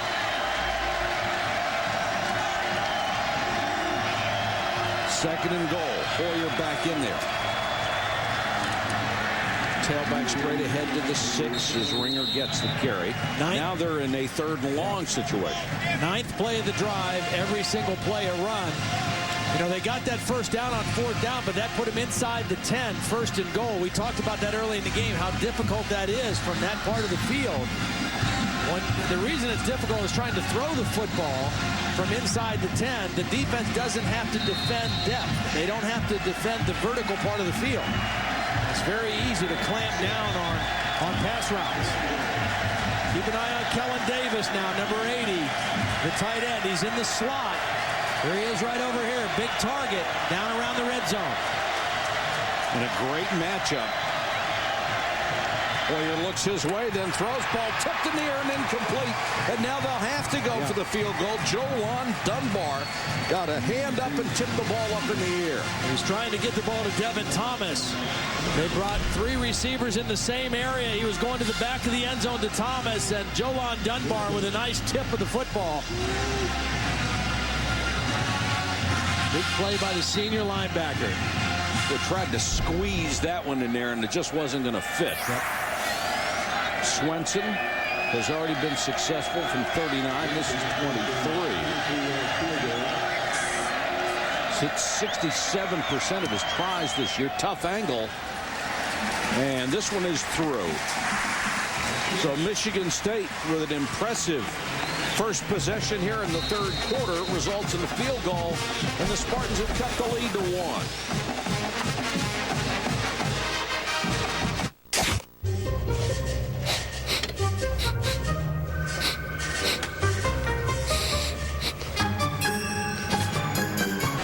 Boston College is going for its 8th consecutive bowl win. They are currently tied with Utah with 7 consecutive victories. Utah started off the bowl season with a big win over Navy. Another one of those fantastic finishes that we've had this year. Collender, the deep man, Bolesky will kick it off.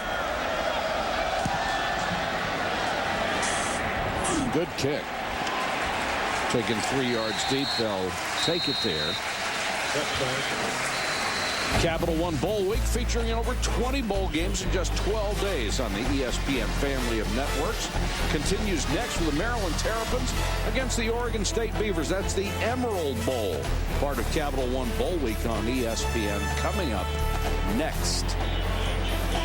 Oregon State kind of quietly had a pretty solid year defensively. Played excellent defense, particularly run defense throughout the year. Ralph Friedgen, always known as a top offensive kind of coach. Again, Maryland, one of the teams that beat Boston College during that stretch in November, scored 42 points on Boston College's defense. Ryan, play action under pressure, then launches, and it was intended for Gunnell, who had a step. Yeah.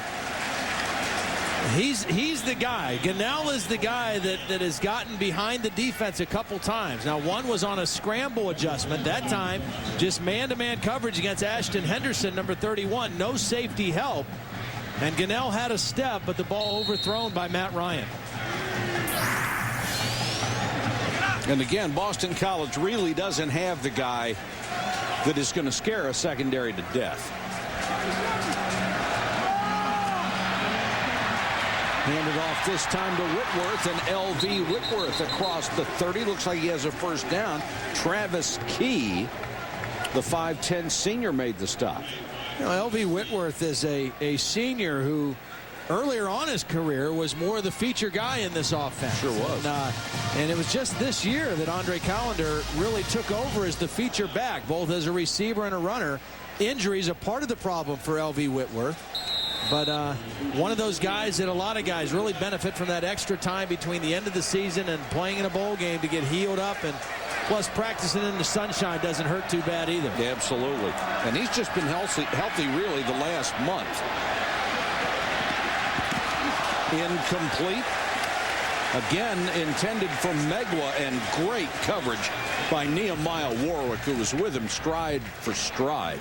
But a nice job, though, by Steve Logan trying to loosen up the Michigan State defense. 2 plays out of the last 4, throwing the ball deep, at least challenging down the field. That time, excellent coverage by Warwick. A couple plays ago, Gunnell had a step, but the ball was overthrown. But they've got to try to stretch this Michigan State defense a little bit. They've only had 1 completion in the game for over 13 yards.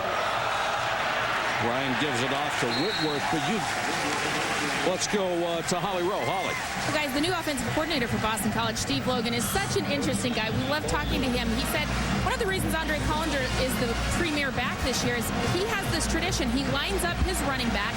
He makes them go out on a short option route, and whoever can run a route and catch the ball becomes his starting quarterback. Now, he actually taught me how to run the option route yesterday. It wasn't pretty, but he said that's all their offense is, those short option routes, and you got to be able to do it if you want to play for Steve Logan.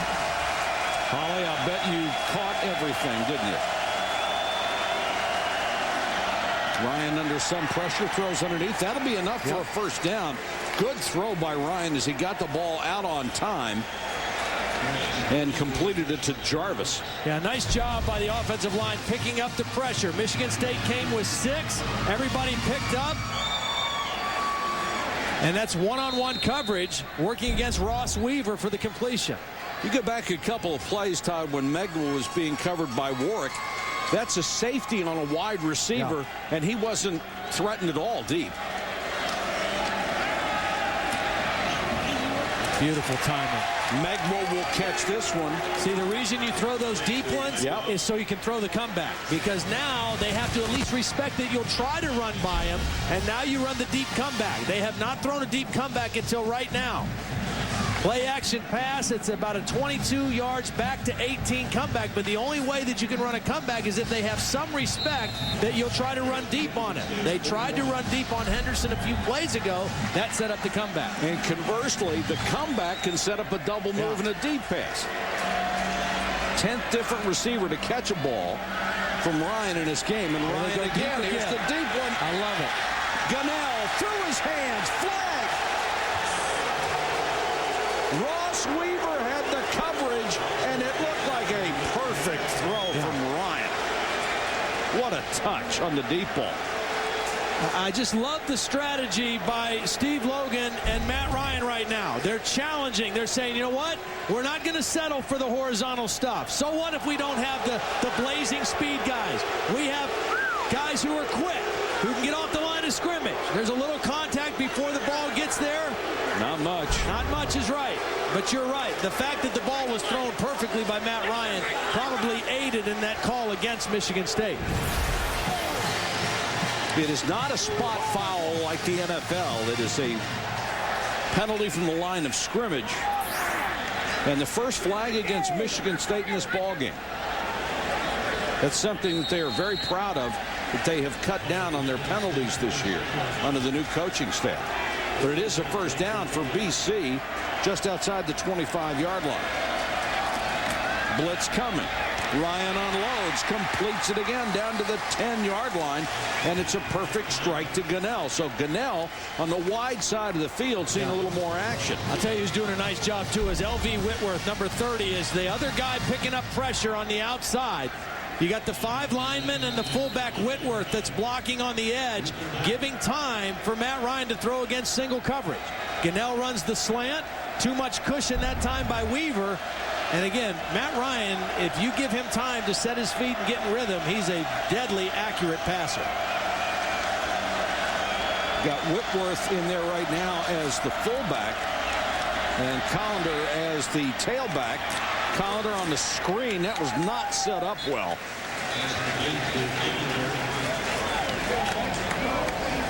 Tabachnik made another good stop.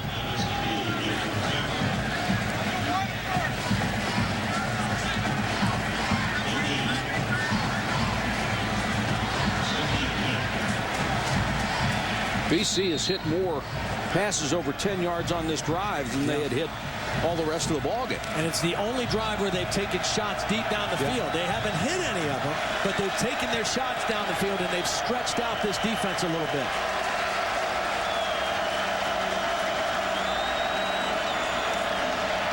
Four-man rush. Ryan underneath and right through the hands of Megwa. And Orrin Wilson's got to be careful because he came over right in Megwa's face and said something after the play. Well, this is an option route for the inside slot receiver. And again, another perfect pass by Matt Ryan. And Megwa just loses concentration. He's working on the linebacker. That's a mismatch. Wide receiver against linebacker. He gets separation. He's open. Ryan hits him with a football. Megwa doesn't make the catch.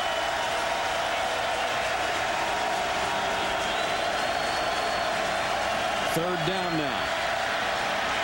Ryan tried to buy time again and throws incomplete as he was looking for Robinson. Well, he didn't want to take a sack. He's in field goal range for Apanavicic. For who? Yeah. I'm glad you said it because I'd have done it sooner or later. Apanavicic. Steve. Yes, Steve A. will try from 28.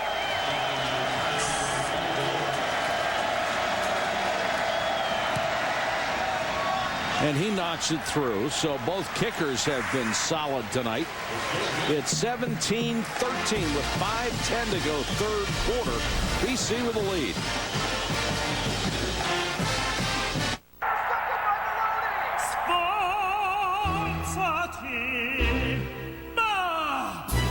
Day for Longhorn fans. They've now squandered a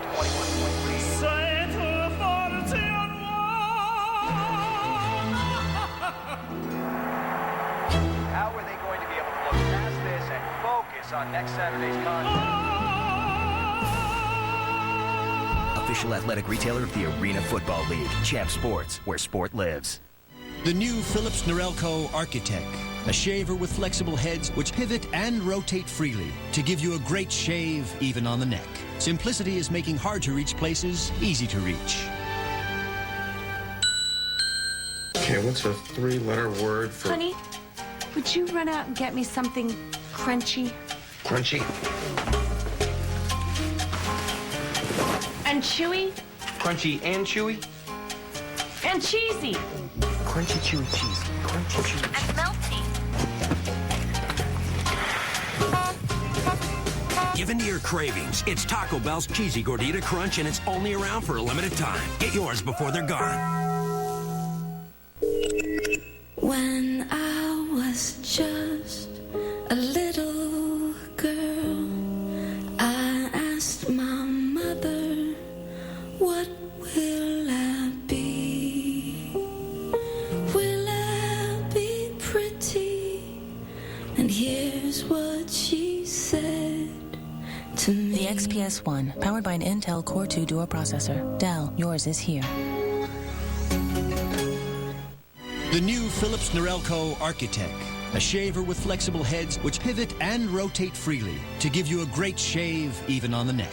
Simplicity is making hard-to-reach places easy to reach.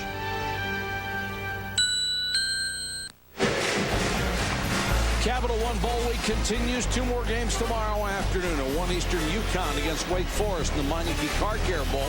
Then at 4:30, UCF against Mississippi State in the AutoZone Liberty Bowl. Coverage starts with the SportsCenter College Football Special at noon Eastern. It's going to be fun seeing Mississippi State in that bowl game, and Sylvester Croom having a chance to take his team to one of those. And you know, we're here in Orlando, and this is the home city of Central Florida, the Golden Knights.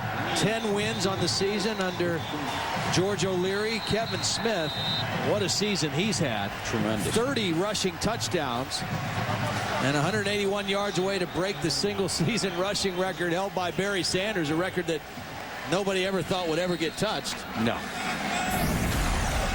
You're right, Mississippi State. I mean, they earned their way into a bowl game. That's great to see. Bulldogs deserve it. Devin Thomas waiting at the 4.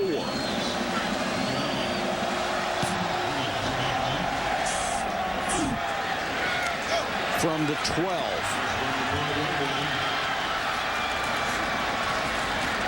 Up to the 31, maybe the 32-yard line. Got a timeout. 5:02 to go, third quarter. Will Michigan State stay with the run?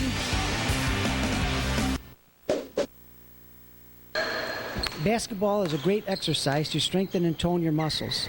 It keeps you agile and gives your heart a great workout. This particular group of guys meets at the Y at noon to play during the work week.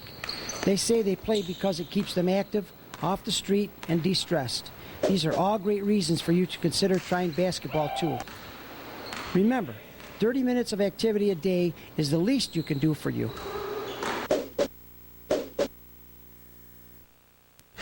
I own my own business. I'm not crazy. I've been advertising the same way I always have. Radio, newspaper. I just can't seem to attract new customers. So you've kept the same marketing strategy, and yet you're expecting better results. Am I insane? Well, by some schools of thought, yes. Me? Ben Franklin defined insanity as doing the same behavior over and over and expecting different results. What you need is change.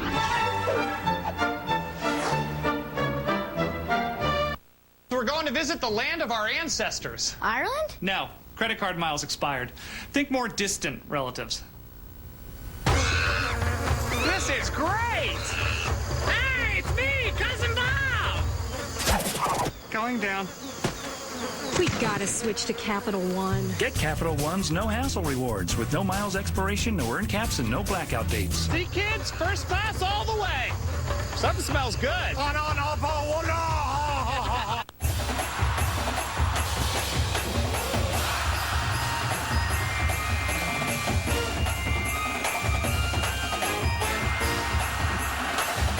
Capital One Bowl week continues with a triple header Saturday on ESPN. First at 1, UConn and Wake Forest clash in the Meineke Car Care Bowl. Then at 4:30, it's the AutoZone Liberty Bowl with Central Florida and Mississippi State. And at 8, Penn State meets Texas A&M in the Valero Alamo Bowl.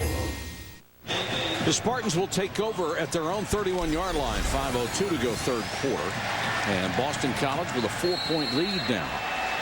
Ringer will start this series as the tailback.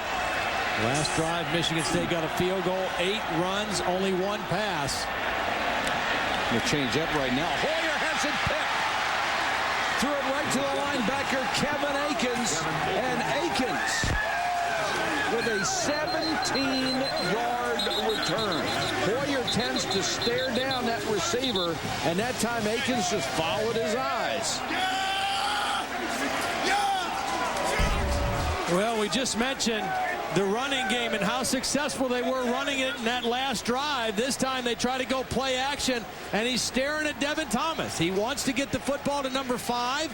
They want him to touch it double-digit times. He's not been involved in the game too much. Boston College knows that as well. And Akins, reading the quarterback, stepped right in front for the interception. The 4th turnover of the ball game for Michigan State. Again, they only turned it over 13 times in the first 12 games. And Hoyer right now in the midst of an awful streak. He's hit 3 out of 16 passes, his last 16, and 3 interceptions. So BC using the turnovers to an advantage. Ryan pressured. Throws on the run and incomplete. Intended for Gunnell. We talked about Matt Ryan. One of the things that stands out to him about is his quick release. He gets rid of the football. He's a very difficult guy to sack because he sees the field and the ball comes out of his hands very quickly. He knows he's got free releases by his backs a lot, and so they might get an extra rusher in there on him quite a bit. He has to get rid of the football quickly, and he does that play after play. Very hard to sack Matt Ryan.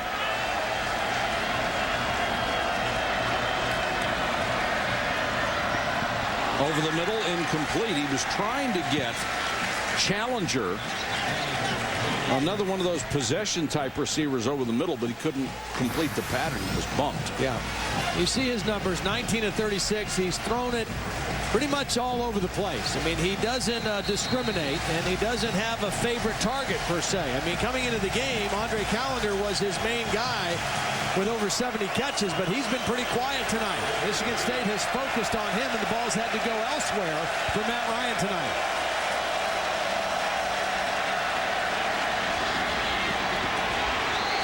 Ryan now takes off and got maybe a yard and a half or 2 yards. That's great coverage and great discipline by the Michigan State defense, because when Matt Ryan scrambles, unlike a lot of quarterbacks in college football, he scrambles with his eyes downfield, always wanting to throw the ball first and run it second. Michigan State's defensive coordinator, Pat Narduzzi, knew that. He's schooled his team on that over the last couple weeks. When he scrambles, don't leave coverage. Stay with your man and make him run the football, and that time they forced him to run out of bounds. Jeff Jagosinski is going to go for it from here. About a 43-yard field goal, maybe 44.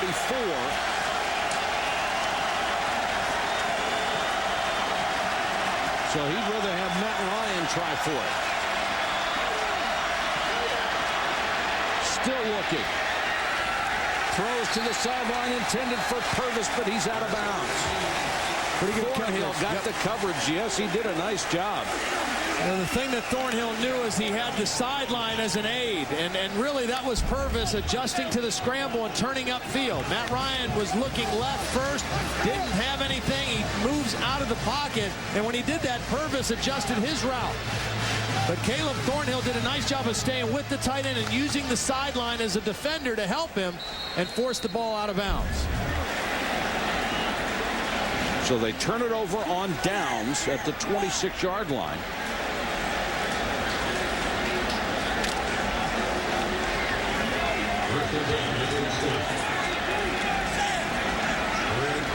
And Michigan State dodged a bullet on that turnover again. And now they'll go back to the ground. Ringer can't get away. Taken down at the 26-yard line by Paul Anderson, the strong safety. Here's Holly. Well, the Michigan State Spartans have played heavily off that movie 300 that was so popular about the Battle of Thermopylae, where the Spartans held off a horde for a few days. Well, they had an interesting thing before the game. This is a tradition they've started. It's called a phalanx. It's kind of patterned after that ancient medieval battle mode where the warriors get together with their shields. It's meant to mean that we're only as strong as the man next to you. And guys, they do it before the game. They did it across the end zone as well when they got into uniform. It means a lot to them. You've got a pretty good mascot to carry that off, too. Another direct snap to Ringer. This time they faked the handoff to Devin Thomas. So they're really going Arkansas on us here. Dunbar led the charge defensively. Joe Long was the first man there on the tackle.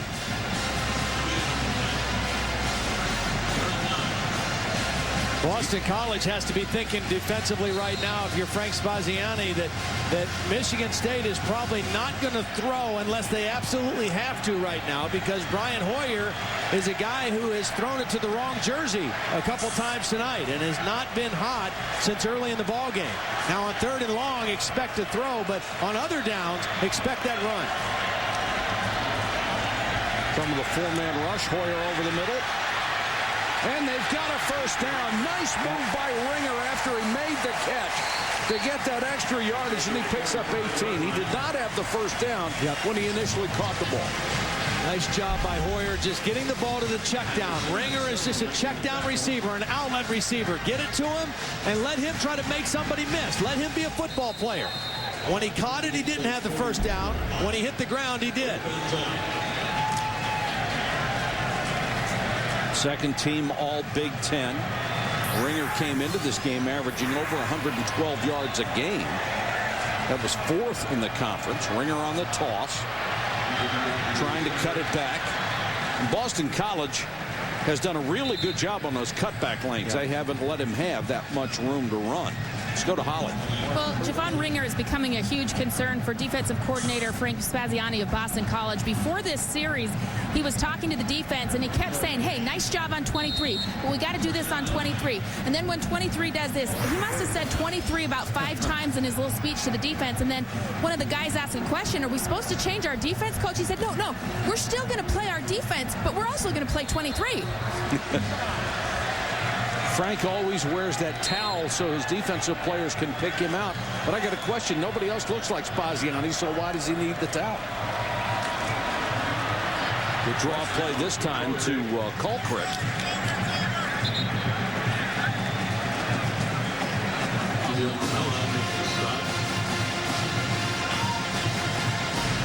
Frank was one of the 2 holdovers from Tom O'Brien's staff. He and Bill McGovern, who's the linebacker coach, both were here with Tom O'Brien at Boston College. Both did not want to relocate to Raleigh, North Carolina and go with Tom O'Brien. They had family reasons why they wanted to stay in Boston. And Jeff Jagodzinski, because of his past connections at Boston College and with Frank Spaziani, decided that would be a good thing to keep those guys. He liked what the defense did before he got there. Well, they had done so well.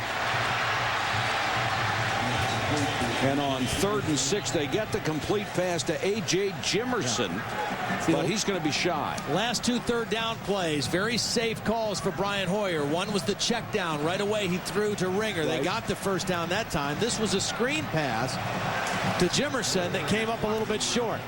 And some of the Michigan State faithful were saying, we want to go for this one, and a few cat calls when the punt team comes on, but we're still got 30 seconds to go in the 3rd quarter. A lot of time left.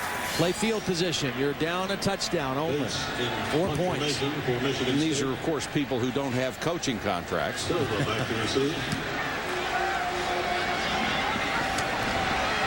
Silva.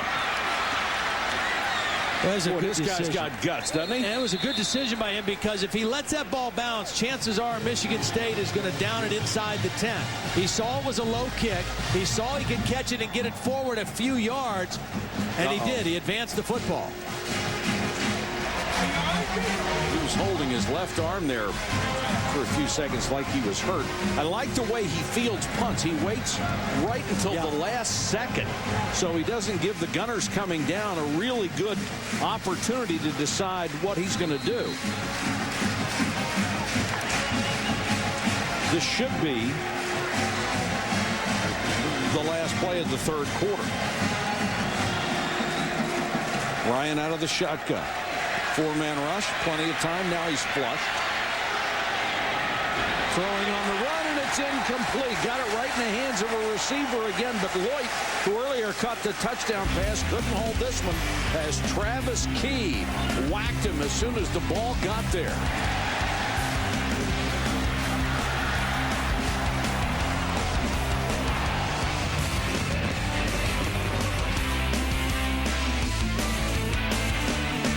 ESPN360.com, your online home for Capital One Bowl Week.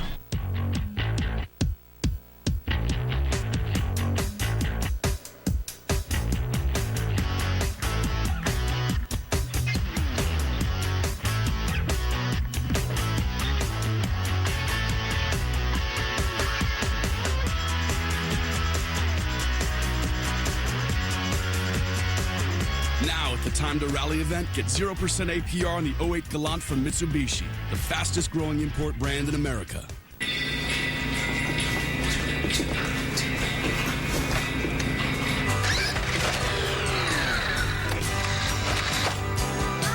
Hold on.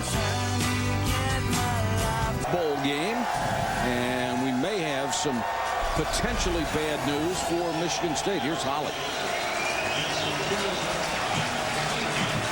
Was just taken to the locker room. They had taped up his right ankle. He tried to push off, tried to play. They asked him if they wanted to go into the locker room for further evaluation, and he said yes, so he's not in the game and not available right now. All right, thanks, Holly. Matt Ryan in the shotgun has missed his last 6 throws. Here's a pump fake.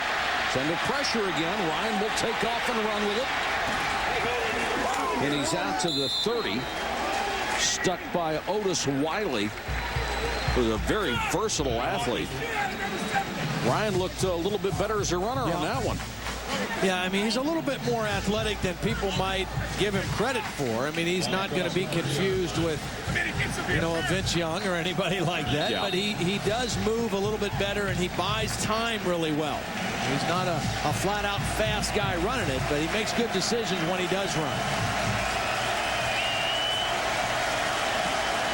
Got to remember, for Michigan State, they had their best pass rusher suspended academically, and they've done a pretty good job getting pressure on Ryan. His throw intended for Collender, and he can't hold it in the flat. That time, Matt Ryan threw it off his back foot as he was falling back, anticipating pressure, and I'm not sure he had to. He tried to get that ball out to Collender right away, and he didn't make a very accurate throw. You don't see Matt Ryan miss too many throws like that. That was not a good throw for Collender.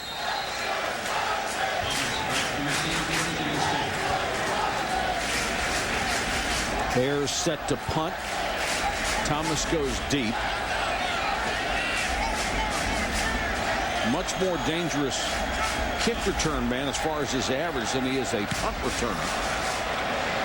High, short kick, and he'll come up and make a fair catch for 35. 35-yard kick and no return. 14:06 to go in the ballgame.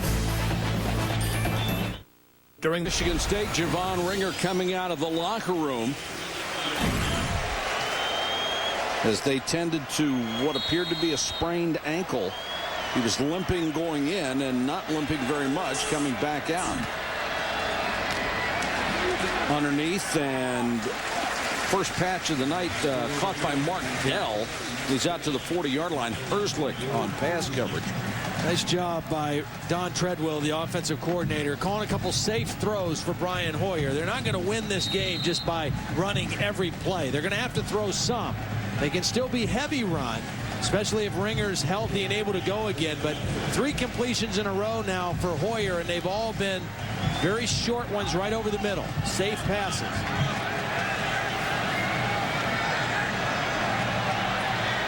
Kalkrick is the tailback, and he'll get the toss. And Silva came flying up from the safety spot to hit him in the backfield. He struggles to get back to the line of scrimmage.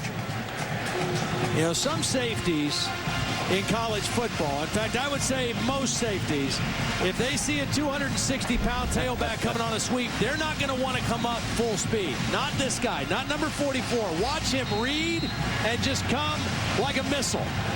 Right in there and takes on the big guy with proper leverage. Takes him outside, forcing Colquitt back inside. If he hesitates at all on that play, Colquitt turns upfield for a positive gain. Looks like a John Lynch kind of guy, doesn't he? Yep.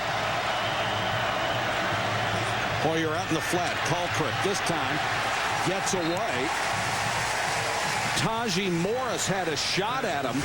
The corner came up, but he missed. Holly Rowe with more on Ringer. Holly? Well, guys, Javon Ringer went to the locker room. I'm not able to actually confirm this, but I wouldn't be surprised if he got some kind of a pain-relieving shot, because when he came back out of the locker room, he was just fine. He's been pushing off. He wasn't exhibiting that same pain that he was in before he went to the locker room, and he just told the coaches he's ready to go. So don't be surprised to see him get back in the game right here. All right, thanks, Holly. 88 yards for him on the ground, 1 catch. First down, Michigan State. Colquitt.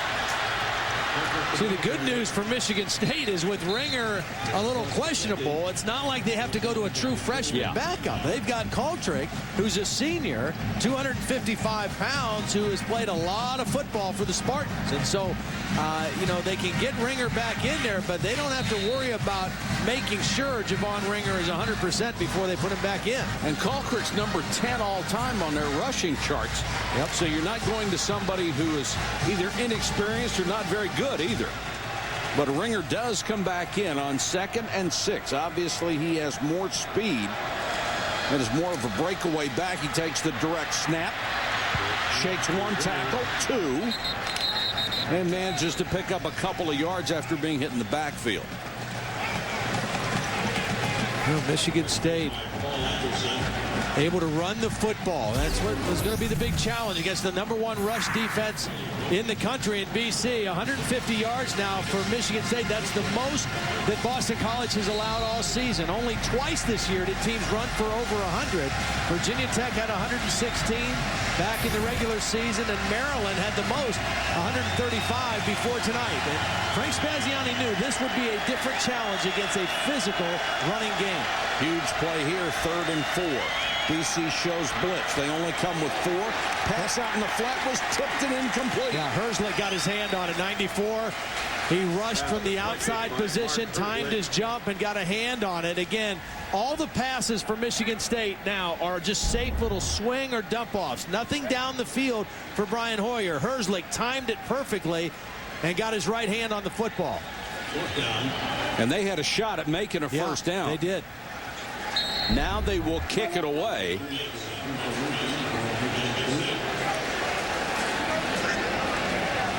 Bates, who has been very good this year at killing the ball inside the 20-yard line, will punt to Silva.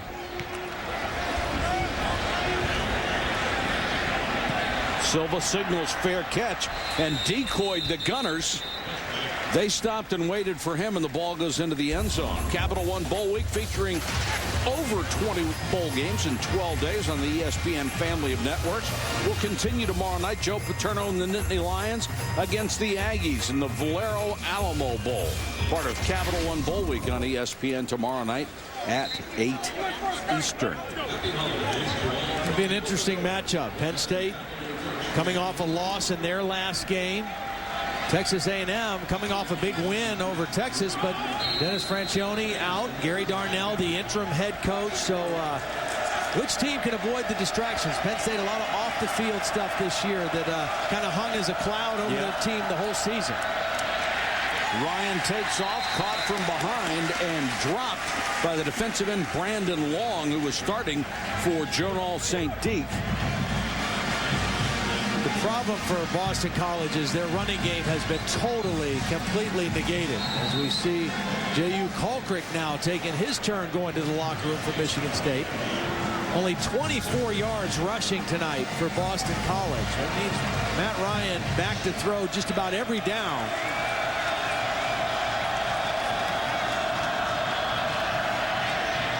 Ryan with time, throws near side and threw a bullet complete to Robinson. Brandon Robinson basically has been their only deep threat this year, but he's done it with making comeback catches and then setting it up with double moves. He really doesn't have blazing speed either.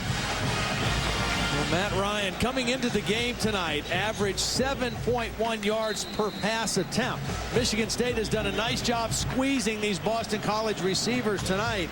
Only 4 yards per attempt for Matt Ryan. 42 pass attempts now in the ball game. Ryan going deep. Gunnell got away with a push. Yes, he did. And he'll get a touchdown. That should have been offensive interference, at least at first blush. But it turns into a 68-yard score. Didn't you think so? It looked like a push. It looked like there was late separation because of the push on Chris L. Rucker, number 29, who's a freshman. Watch Gunnell towards the end. Left hand, a push off clearly. Got the separation, but another perfect throw by Matt Ryan on the deep ball. I was going to say on the previous play, you could see how strong Ryan's arm was because that was a deep out all the way across the field, and that thing got there in a hurry. But a big play here, the point after will make it 24-13. They've tried throwing deep. They haven't connected, but it was enough to stretch the defense. Now they do connect, and they take an 11-point lead.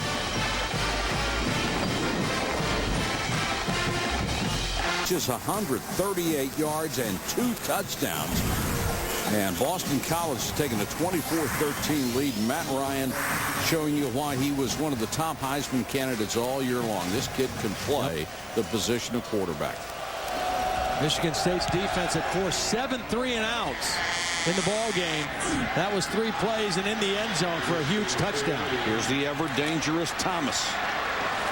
Well, what a good return man out to the 37. I'm going to go back to the touchdown. I want to show you something, how Matt Ryan read the coverage so quickly. Right here with the safety here, that looks like cover 2, which means this route outside is probably not going to be open. But watch as the tight end releases straight down the field. The safety hangs in here. That means it's quarter coverage, which means it's single coverage outside one-on-one with the corner. You hold the safety so when the safety does release to go help, it's too late. He can't get over there, and Matt Ryan throws another beautiful pass to Gunnell on the deep route. The pre-snap coverage suggested that wouldn't be there. The post, as soon as he took the snap and read the coverage, he realized, I got exactly what I want. Now Michigan State cannot be really choosy. They're going to have to put the ball up a little more because the clock is a huge friend for Boston College. It's Pat Narduzzi down, talking to his defense, trying to get them encouraged. That was a very, very devastating touchdown they gave up right there. They'd been right in the game, down 4 points.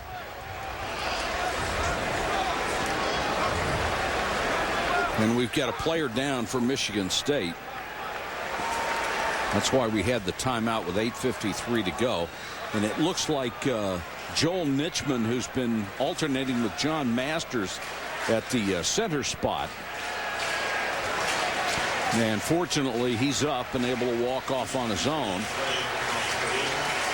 Good to see for that young man who is a talented offensive lineman, a sophomore. So this Boston College defense is they're a pretty salty group. They've got a lot of seniors. They're very disciplined. They don't necessarily beat themselves. They're not a heavy blitz team. They're not a heavy man-to-man team. But I thought they'd have major matchup problems with Devin Thomas and Kellen Davis. And after early in the game, they really haven't. No, they've done a terrific job against the pass.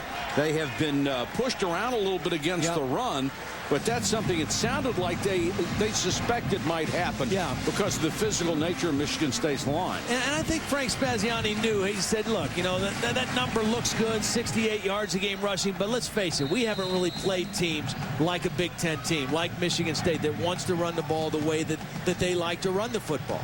And I think they knew that coming in. Now, they did do a great job against Georgia Tech and Tashard Choice, and against Clemson and James Davis and C.J. Spiller. They did a great job against those guys. First down for Hoyer. Wants to throw. Has a man open and missed him. Just too high for Mark Dell, who tried to make the circus catch and nearly pulled it off. Intended for Mark Dell. Silva and Rollins scoring defensively.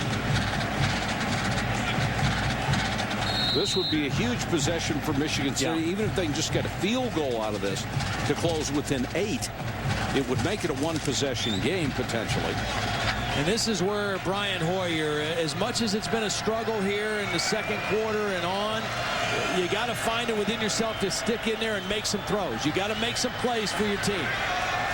Deep down the middle and overthrown. Had Blair White between two defenders. Had maybe a half a step in the pass. Was a stride overthrown. Yeah. Slightly overthrown, bringing up a 3rd down and 10 now for Michigan State. Tell you what, I wouldn't want to throw it where number 44 is, because he has already picked off 2 tonight, giving him 8 interceptions for the season. And when you hear a description of a guy who has a nose for the football, that's Jamie Silva. He has a nose for the football, and he knows how to get around it and make plays on the ball. Silva is the deep man in this defense. And the quarterback doing everything he can. Hoyer trying to keep the drive alive. He's about a yard shy. And this certainly looks like 4-down territory. I think it might be less than a yard. Yeah, I think you have to go for it here if you're Michigan State. You got Kalkrick back. 255 pounds. You've run the ball for more yards than anybody against Boston College in this game tonight. I mean, as well as they've run it, you've got to be pretty confident you can get a yard. Yeah, you got to be. And they have to get it.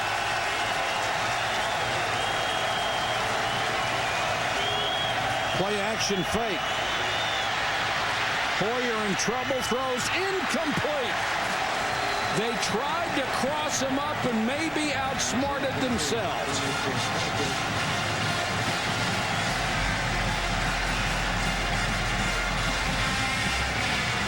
The pressure was coming from Brady Smith and Nick Larkin. They'll turn it over on downs, and Boston College will take over.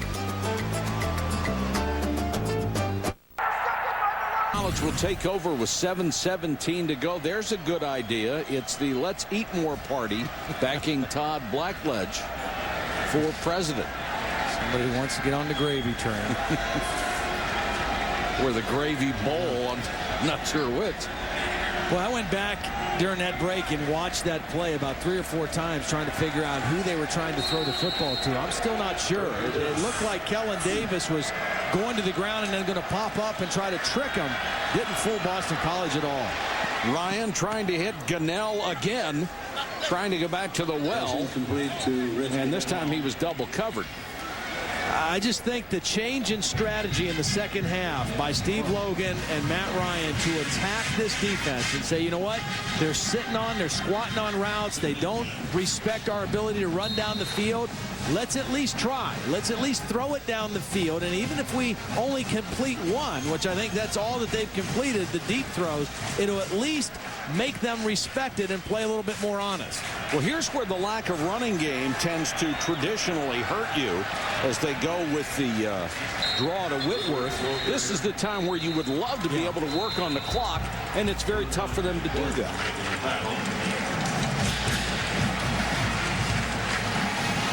Boston College, number 6 in the country, number 1 in the ACC in passing, but they only rush for 104 yards a game. And we've got a timeout with 7:02 to go in the ball game, man. We'll be back after this. Hurry up, kids! The Champ Sports Bowl is brought to you by Champ Sports, everything for the player and the fan. Champ Sports, where sport lives. Mitsubishi Motors and Corona. This holiday season, spread the good cheer with Corona and Corona Light. And as always, celebrate responsibly.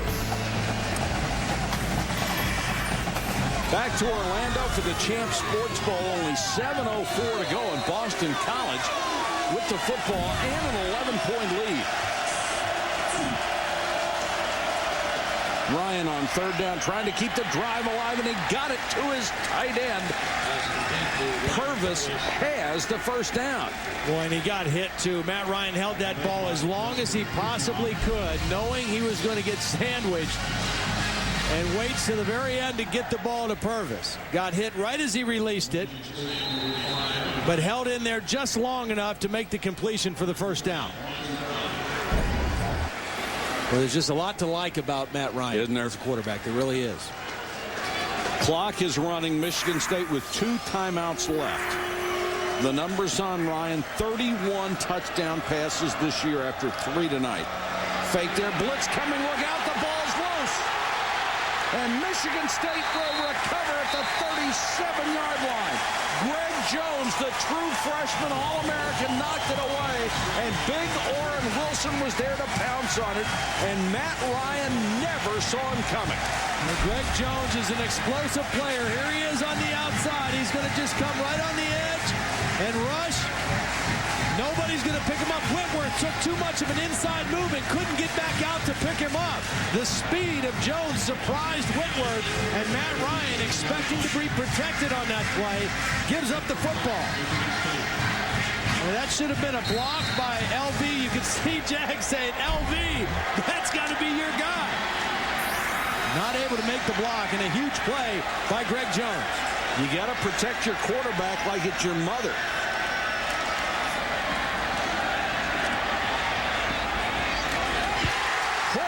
Down to the 15-yard line. The catch made by Devin Thomas, who really hasn't been that much of a factor. It's taken away at the end by DeLeon Gauss. Well, they've had the corner out a couple times. This time Hoyer right on it with the throw. And it doesn't matter what happened out of bounds. The ball caught by Devin Thomas. And a big first down catch for Michigan State. What a nice pass, too. That's the thing, as a quarterback, it doesn't matter how rough it's been, you've got to still suck it up, forget the interception, forget the bad throws, and find a way to get it done. Hoyer in a 2-score game throws in the flat, incomplete, well behind Andrew Hawken, and probably just as well because he was covered. That Hoyer may have done that intentionally. Stops the clock with 6:12 to go. The numbers on Hoyer, pretty anemic, only 12 out of 30, 104 yards and 3 picks, but he's still in the game. Yep. And Kellen Davis, the tight end, has been extremely quiet. Sure His last catch was 7 minutes left in the first quarter. Hoyer with time, now being pressured.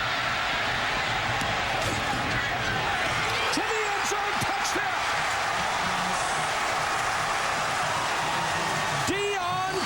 In the back of the end zone. Boy, what a great job by Brian Hoyer.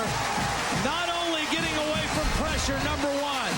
Number 2, knowing where the line of scrimmage was and not crossing. And number 3, knowing where the sideline was. Buying time, and throwing it at the last minute over 2 defenders to the back of the end zone.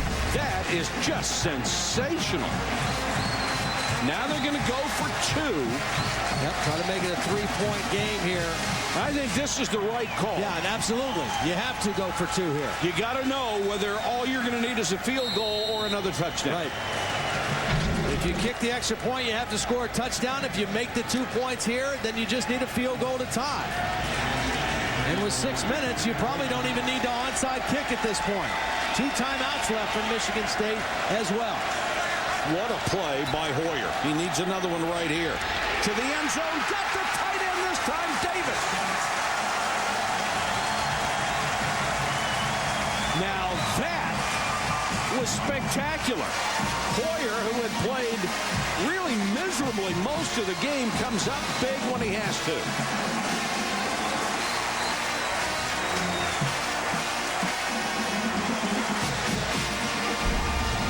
Go back to the touchdown. Now watch Brian Hoyer as he rolls out. He's going to point to his receiver, Deion Curry, to uncover. Curry's right here. He's going to get him to work the back of the end zone. At the last minute, Hoyer flips the football over two defenders. I mean, that's just a difficult throw under duress.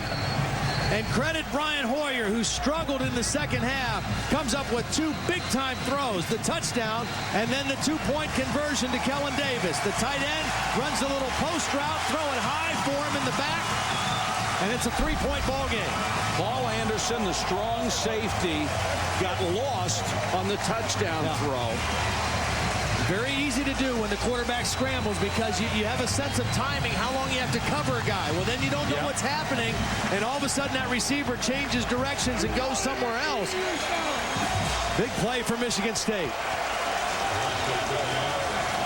I love to see that in a quarterback. You know, you struggle, you're having a tough night, you're throwing interceptions, the ball's bouncing funny for you. Yeah. But you get opportunities to still give your team a chance to win, and you make some plays. Didn't hang his head, just went out and did what he had to do. Gunnell and Collender are deep. Gunnell at the 11. Gunnell from the 11-yard line. And goes out of bounds near the 27-28-yard line. Coming up next, Capital One Bowl Week rolls on. The Terps against the Beavers in the Emerald Bowl. Hope you stay tuned for that. Well, again, we're back in that same situation for Boston College where right now you'd love to run the football and take time and make Michigan State use their timeouts. But you've run the ball 22 times tonight for 11 yards. So you've got to just throw possession passes or let Matt Ryan move the football by throwing it in order to use some of the clock. Let me play the part of analyst here. 22 for 11 is not good. No, it's really not. Ryan throws the out and throws it wide of his tight end, Purvis. Had him open but missed him. I'll tell you one who's played a pretty good ball game tonight, too, is Irvin Baldwin, number 51. He hasn't gotten a sack, but he's been around the quarterback quite a bit tonight. Again, they're playing without Jonal St. Deek, their top pass rusher. Irvin Baldwin had 7.5 sacks on the season. He doesn't have one tonight, but he's been in the Boston College backfield enough to create some disruption. In the last 4 games of the regular season, he may have been their best defensive lineman. Played sensational football. Ryan with time. Throws deep sideline. That one is batted down by Kendall Davis Clark. Came flying up, reached around with a right hand and smacked it down away from Megla. Tried to throw that deep comeback again. That time, Kendall Davis Clark did a nice job of breaking on the football and timing it out perfectly to knock it away. And again, 3rd down and 10. They've run 2 plays. They've taken 9 seconds off the clock, and the clock is stopped right now. No running game. Very difficult to work clock. Boy, Michigan State just licking its chops for an opportunity to get the ball back with oodles of time left. Blitz coming. Tipped and caught by the second receiver and then dropped. Almost a sensational play by Purvis, who had it on the tip. If he hangs on, it's a first down. Challenger touched it first. Purvis appeared to make the catch and couldn't hold it. Michigan State bringing pressure. Ryan throwing off the back foot. Challenger gets one hand on it, and Purvis just not able to secure the catch. On his back, trying to catch the deflection. Boy, he just fought that thing. The last 2 Boston College drives have gone 41 seconds and 19 seconds. The inability to run the ball is just killing them in the late stages of this game. Thomas is deep for Ayers' punt. Driven back to the 19, and he lost it. Michigan State finally covers up at the 7-yard line. My, oh my. A loss of 12 on the return after a booming punt of 54. We had to retreat and then just took his eye off it at the last minute. Then not able to recover at Michigan State. very fortunate to get on that football. Look at Silva. Just flying down there. He's in on everything. Yeah, he's got a nose for the ball. I mean, where the football is, he'll find it. Ryan Allison made the clutch recovery. 5:33 to go in the game. Michigan State needs a field goal to tie, a touchdown to go ahead. And now Hoyer will have to start from the 7-yard line. Gives it off on the running play to Ringer. Well, BC's done a better job in the second half against the run. Tyrone Prue at that time, just perfect fundamental tackling. Stayed with his outside leverage, and as soon as he had a beat on Ringer, he just wrapped him up and made a solid tackle. Another senior out of Brockton, Massachusetts. Very similar to Jolon Dunbar. Both very intelligent linebackers. A lot of experience in this defense. That was well done.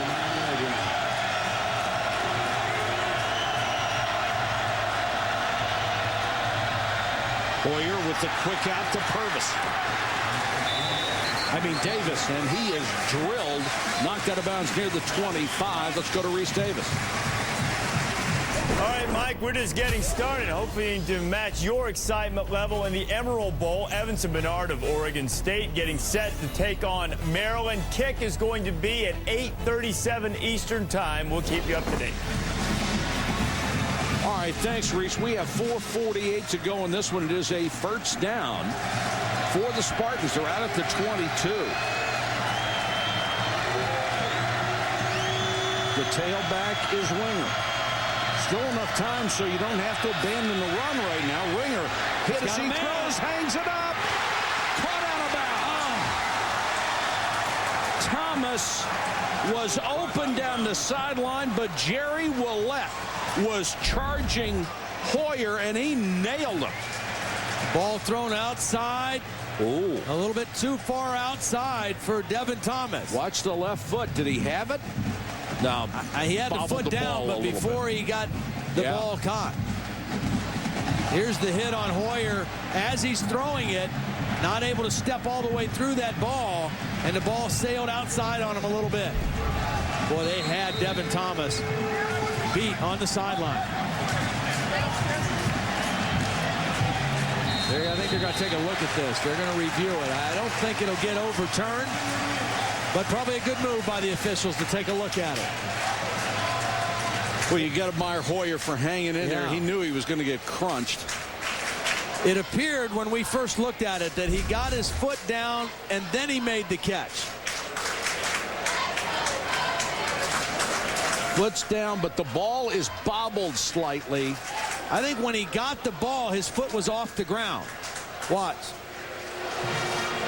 Well, by the time he had possession. I think by the time he had possession, his foot had been picked up off the ground. His left foot is down. But there the ball was bobbled slightly and his left foot came up. Yeah, and when his right foot hit, it was out of bounds. It was clearly out of bounds.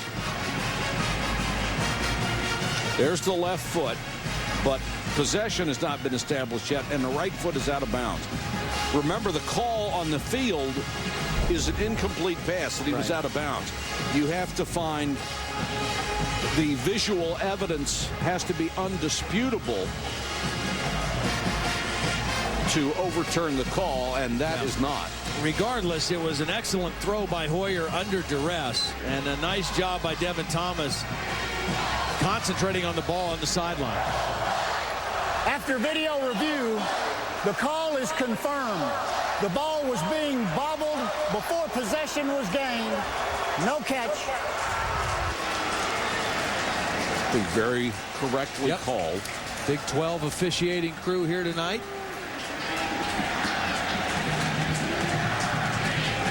So the incomplete pass leaves us with 2nd and 10 and 4:41 to go. I don't think, maybe I'll jinx this now in the last 4 minutes and 41 seconds. I don't think there's been an offensive holding call tonight in this ball game. There hasn't. I don't know that I've ever done a game where there hasn't been one. Hoyer too high on the out. Curry being covered by Rollins. Now it'll be 3rd and 10. Swenson, if you're looking ahead, 46 yards last year against Purdue. They're a long way from 46 yards right now. And I think you got to be thinking, if you're Mark D'Antonio also, I'm not sure that you're in 4-down territory yet. 4 minutes and 38 seconds. You got 2 timeouts, and BC can't run the football. Exactly. So I think you're thinking, hey, let's take a shot here, but let's not put all our eggs in the basket of this one possession. And they will have to make that decision right now as the pass is in and out of the hands of Deion Curry. Rollins again with pretty good coverage. I mean, there's a lot of time left. 4 minutes and 34 seconds. Michigan State has 2 timeouts. I don't think this is a very difficult decision at all. You're going to send on the punt team. Be a little more dicey if you could run the ball, but Boston College has shown us they can't do that. At least not consistently. They might break a draw or something like that, but just to come out and try to run it time after time. Bates will kick to Silva. Nice punt. Silva takes it out to the 35-yard line. 9-yard return after a kick to 52. And Ryan Allison again has made several plays. Yes, special teams makes that tackle. Well, if you're Boston College and Matt Ryan, do you come out and try to run? I think you have to. I think you have to try to run the football. You got to challenge your offensive line right now and say, look, we have got to run the football. We've got to make them use their timeouts, or at least think about using their timeouts. Jack Bicknell Jr. is the offensive line coach. Jeff Jagosinski is a former offensive line coach. I think at this point, they've got to try to run the football with Andre Callender and take some time off the clock. They give it to him on a running play, picking his way across the 40 out to the 43. That's a gain of 8 before Greg Jones made the tackle. So now at least you've got 2nd and 3rd down to try it again and needing only 2 yards. And the clock is running, and that's the biggest thing that you want right now. Run that clock. Milk it. Put some duress, more duress on Michigan State. 2nd and 2. 2nd and 2, very easily can run the football again right here. Now you want to use every second on that play clock, which is down to 9.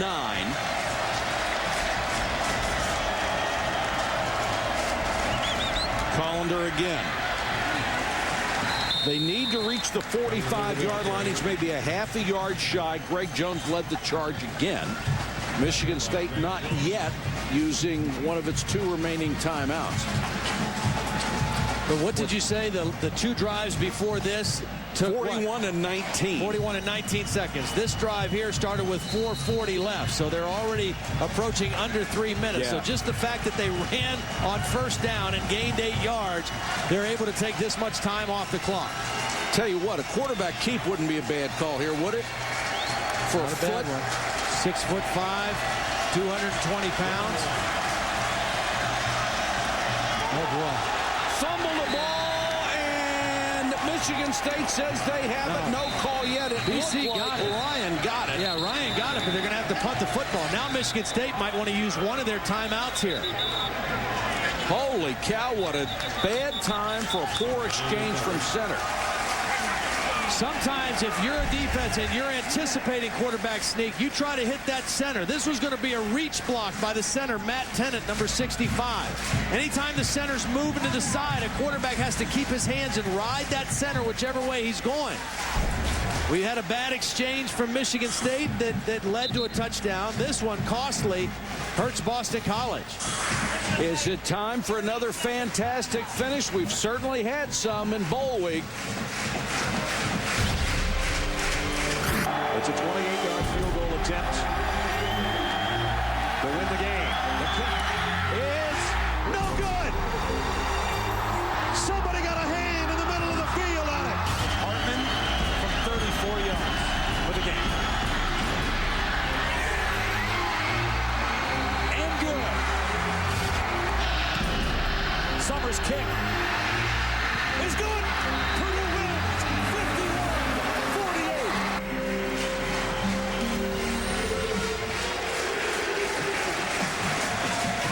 4th down after the fumble. They had maybe the half of a length of a football to get a 1st down and force Michigan State to burn both of its timeouts. They've had to use one. I think they were going for a quarterback sneak, but they were going to try to run it to the right a little bit. Boy, he bobbled another one. Oh, my gosh. And they'll have to start from the 4 after a 54-yard punt. Let's check in with Reese. All right, Mike, about 7 minutes away from kickoff of the Emerald Bowl. Ralph Friedgen. Reese, thanks very much. 2:37 to go. Still plenty of time for Michigan State because all they need is a field goal at time. Yeah, but a couple of good punts by Boston College, a couple of bad catches by Devin Thomas. They started on the 7 the previous possession. Now they're on the 4. With 96 yards away. Now, they don't need a touchdown. They just need a field goal, but still way backed up. Hoyer under pressure from behind, throws, and it's caught by Anderson. Is it a pick or was he out of bounds? No, they call an interception. He got it. Anderson made up for his mistake on a previous possession when he lost a receiver in the end zone, and he picks Hoyer the 4th time he's been intercepted tonight. Not sure if Hoyer was trying to throw the ball to Devin Thomas or if he was trying to dump it underneath to Deion Curry, but the ball sailed over Curry and short of Thomas, and Paul Anderson stepped right in between them and made the interception.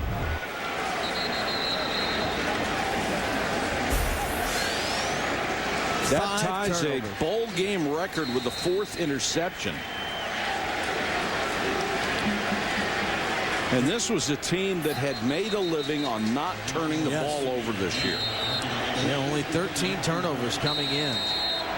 And now Ryan will go back to work from the 29-yard line. You have to assume they're going to run here. And being very careful with it is Collender. Covered it up. And Michigan State will use its last timeout with 2:23 to go. Here's Holly Rowe. Well, guys, for Michigan State, they had a wonderful bright spot at the luncheon when they had one of their players come up and showcase his talent. Backup linebacker John Mish, a redshirt freshman, just wowed the crowd. He got up and played Fantasy Impromptu by Chopin. Give you a little listen, guys. It was spectacular.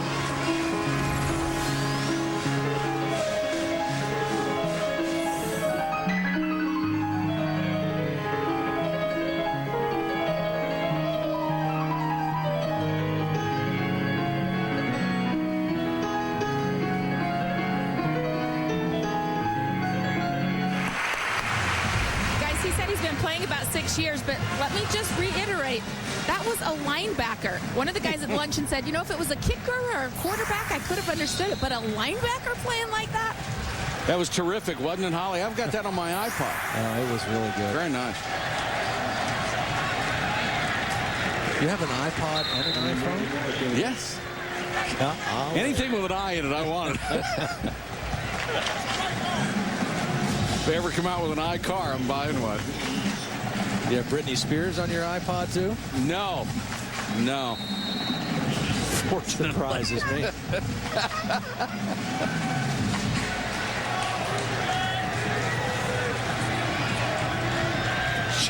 She may have let out the double wide to another family member earlier. 1:44 to go. 3rd and 4 for Boston College. Well, there's a lot of statistics in football that you can kind of manage and maneuver and manipulate any way you want. But the one that almost always holds true is turnovers and turnover margin. Yes, sir. And for Mark D'Antonio's team, a team that had really prided itself on taking care of the football, 5 turnovers tonight, really their undoing. The one fumbled snap in the first half led directly to a touchdown after Boston College's offense had really done nothing in the first part of the game. Play clock is at 14, so they can take it down close to 50. Who's calling? Hard to overcome those kind of turnovers.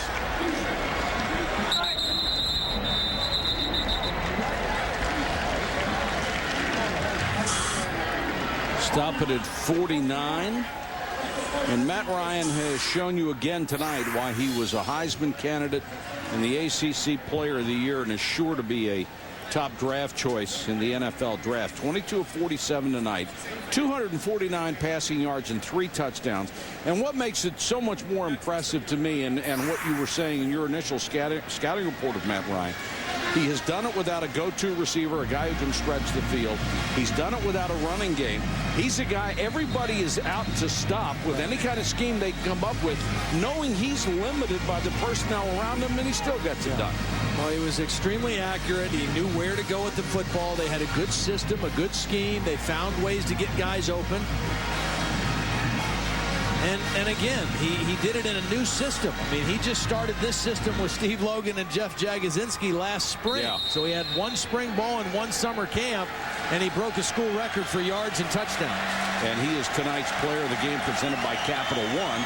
And they are going to go for it on 4th and a foot, and they will make the first down. See, that's the same quarterback sneak they tried to run on 3rd down when they fumbled the snap. It's a little bit of a sneak to the right side of the formation. That time there was no bobble on the snap. And BC now can let the clock run out. Michigan State has lost 6 games this year, all by 7 points or less. I mean, they were so competitive with everybody they played.